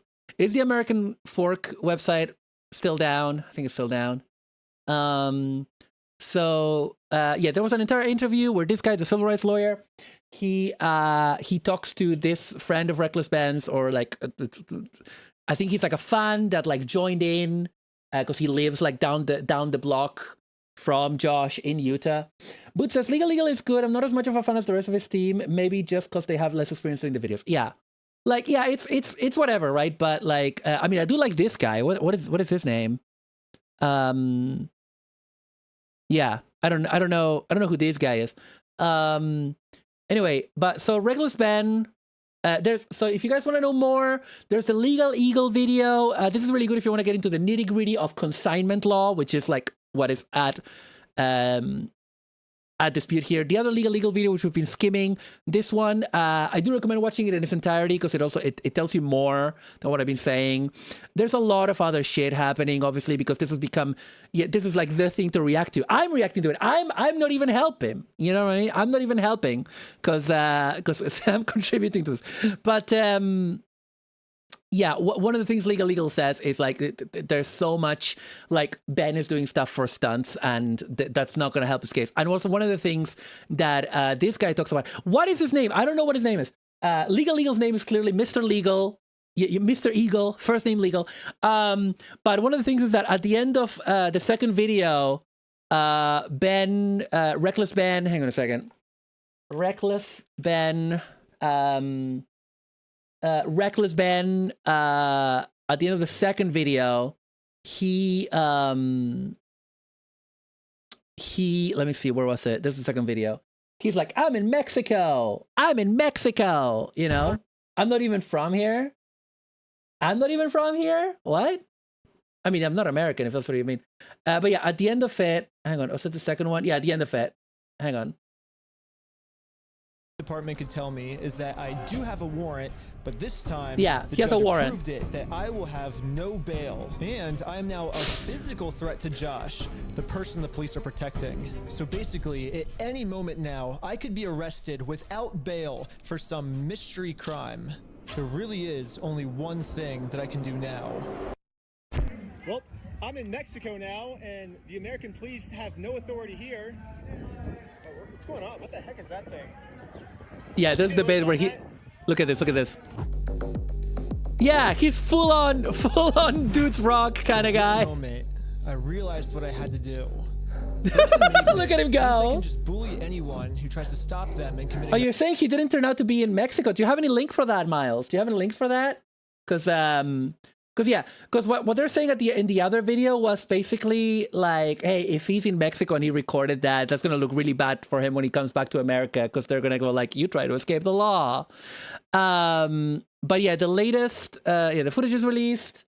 I just remember being said in other chats. Oh, okay, I haven't seen the evidence for that, but essentially, like, I think what has happened. So they did a GoFundMe for Brian Mansell because they were like, basically, if we can't win. The idea was, if we can't win the case, then at least we can get Brian his money, because the entire internet is, their entire attention is on it. Hang on, like, let me see if I can find that. Brian Mansell GoFundMe. Support the Mansell family in their time of loss. No, 2024. No, this is not the one. This is not the one. Reckless Ben's fundraiser removed from GoFundMe. Okay, this is breaking news, chat. Breaking news. To help Brian recover his stolen Lego collection has been removed from the platform. Do we know if people get refunded? Money delivered to Ben already is kept by him. So the idea with the GoFundMe was that they were going to get as much money as possible, give it to Brian and his family to cover all their costs. Because like the idea Brian's family is that the money from the collection should go to the treatment of their dad, who is like, I think terminally ill, and to the college fund for Brian's kids. That was the idea. That was what Brian's dad wanted. And so they did a GoFundMe because the idea was like, okay, if we can get all the money for Brian, we can give him that, and then Brian basically has legally sold the Legos to Ben, the Lego sets. Don't catch me saying Legos, chat. Don't fucking catch me saying Legos. He sold the Lego sets to Ben so that Ben could then just like look after all this, and then Brian, who was like really stressed out by all of this, having lots of like mental health issues, like a lot of stress about this. Who wouldn't, you know? He was like, I don't want to be involved in this anymore. Can we do something about that? And basically Reckless Ben was like, okay, we're going to try to get this GoFundMe, get you money. And then if I get the money back, like I'll get compensated from that, but no worries if I can't. And, but yeah, the GoFundMe's been taken down yesterday. The GoFundMe's been taken down. This is from the Lego Circle Jerk Reddit. Let's click on it. Let's see what's happening in the Lego Circle Jerk subreddit. Oh, I'm not in my Maru account. We are now Duplo Circle Jerk. It must have been an April Fool's. Reckless Ben's. Oh, it's been reinstated. Okay, it's been what a roller coaster we've been on, huh? Okay, where is the link though? Where is the link? Okay, it's called Help Brian. Yeah, the American Fork website's never gonna come back up, dude. Help Brian recover his Lego collection. Yeah, there it is. Okay, it's up again. And yeah, and actually, okay, you know what? Like, this is more, because the thing is, because this is something Legal talks about in his main video that we didn't watch, which is that if, like, they had already sold around, like, a third of the collection, so it's not even worth 200,000. It was more worth, like, anywhere from, you know, because obviously these things are not hard set in stone, but it was, like, 60 to 100,000 was the number. And now the family is getting this amount. And that's really good. That's I mean, please, Ben, don't be crook. Please give it to them. You know what I mean? But good on you, J Dar, whoever you are, gave $7,000. That's a lot. It depends on whether he left the country before or after the warrant. If he left it before it was issued, it's fine. If he's only fleeing the country, if the warrant was issued before he left, it's dodging it. Many of the people involved in this Lego story deserve to step on a Lego, and I'm brave enough to say it. Absolutely. So yeah, so they're 90%. I don't know why they set it to. They probably didn't set it originally to 500,000. Yeah. The original goal. Oh, this started in March. Yeah, because the thing started in March, but like the case really only started blowing up. You can see it only started blowing up a couple of weeks ago, and then poof. You know what I mean? But so hopefully Brian's family will be fine. You know what I mean? But now Reckless Ben is the one that is in trouble, and this is the final message. This is where we're gonna draw a line under this. And also I'm running out of time, chat, so I don't know how much more we can do. We can react to a couple of trailers, and then we're gonna have to go. Sorry about that. Episode 3 is finally finished after crazy all-nighters and basically destroying my health. But I can't post it or I will go to jail. And not only that, I will also immediately lose my lawsuit of $300,000, and the GoFundMe we made for Brian will go straight to this mystery company that I am no longer allowed to talk about. One other detail that happened is that Bricks and Minifigs tried to get his Patreon taken down, and the CEO of Patreon released a video saying, like, I don't remember how he said it. He didn't say a curse. He didn't say a swear word, but he said something like, up yours, basically. He was like, no, up yours. We're not doing that.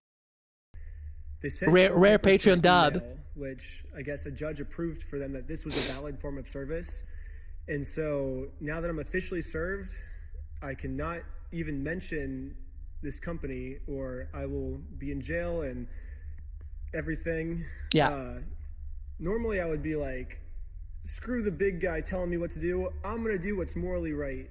But in this situation, if I do that, then all my friends get screwed with this lawsuit. Yeah, it's not just him. We lose all the GoFundMe money we raised, like, immediately.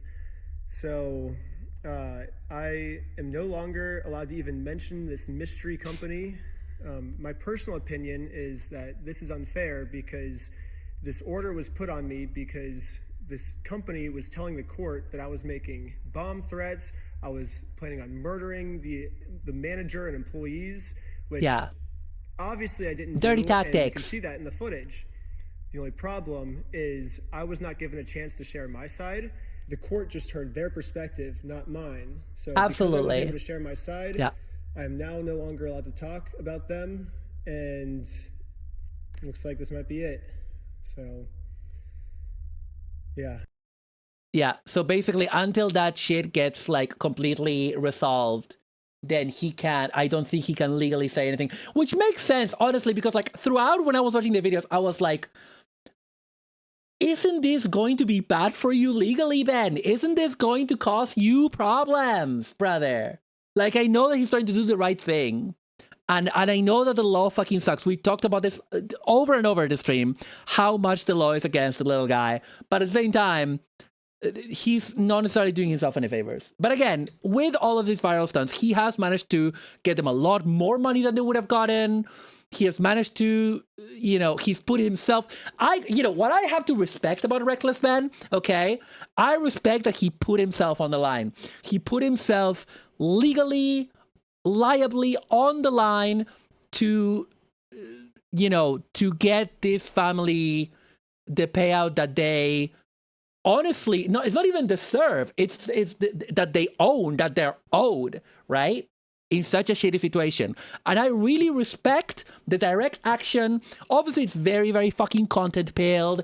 It's very like what will get views. It's a lot of stunts. But at the same time, he has managed to make this so viral that the family is getting the money.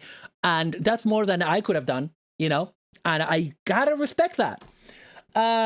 Blade, I think we're gonna watch a couple of trailers and then we're gonna call it, because I usually do 3-hour streams. We're reaching that time. I'm gonna go for another 10 minutes and then I gotta bail. I'm really sorry about that. Like this story has completely fascinated me because of all the layers to it, the legal layer, the content layer, those two layers, and and so I really wanted to talk about it today. And so apologies if I didn't get to yours, but I'll hopefully do another one next week. I try to do one a week. Well, I don't always manage it. I try to do one react stream a week. But yeah, sorry about that, Blade. But also there's a lot of others that we haven't managed to look at from the submissions. I'm sorry about that, chat. I always think we're gonna have more time. But it says, I feel like the judges shouldn't get the job unless they know everything about the law, or they at least don't believe the cops immediately. Yeah, it's complicated. But says he fucked around for content. He's finding out how he lawyered early on instead of farming it. He probably would have got it there. Yeah, true. Yeah, I'm sorry, Virginia. I'm sorry, but I will tell you the schedule after this. Also, if you're watching on YouTube, the schedule is a pinned stream for next year. It has a schedule for this week. I will be back on Friday with some Space Marine 2 sponsored stream with Sifri. We're gonna try to play some multiplayer, and on Saturday playing Overwatch with Nexi and Cole and somebody else. But we're watching a little bit more. We'll check a couple of trailers first. Miles says his videos are causing so much public attention. There are people walking into random bricks and minifig stores and physically assaulting people. Yeah. Well, he can't do any more damage now, because I don't think that's his fault. I think that's the fault of the fact that people have very little restraint. But yeah, before we go, and thank you for the headpads, Coleman. We're going to watch there's been so many game announcements. I can't even with all of this, but we're gonna watch the trailer for Final Fantasy Resonance, which is one of the most I'm interested in, because I am a Final Fantasy fan, and it's the first HD 2D Final Fantasy.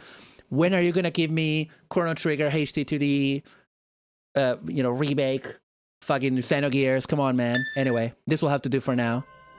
The first Final Fantasy in HD 2D. Virginia, I'm gonna be right here on YouTube where you've subscribed. Cinematic pixel art. If you've subscribed here on YouTube, you will see me again.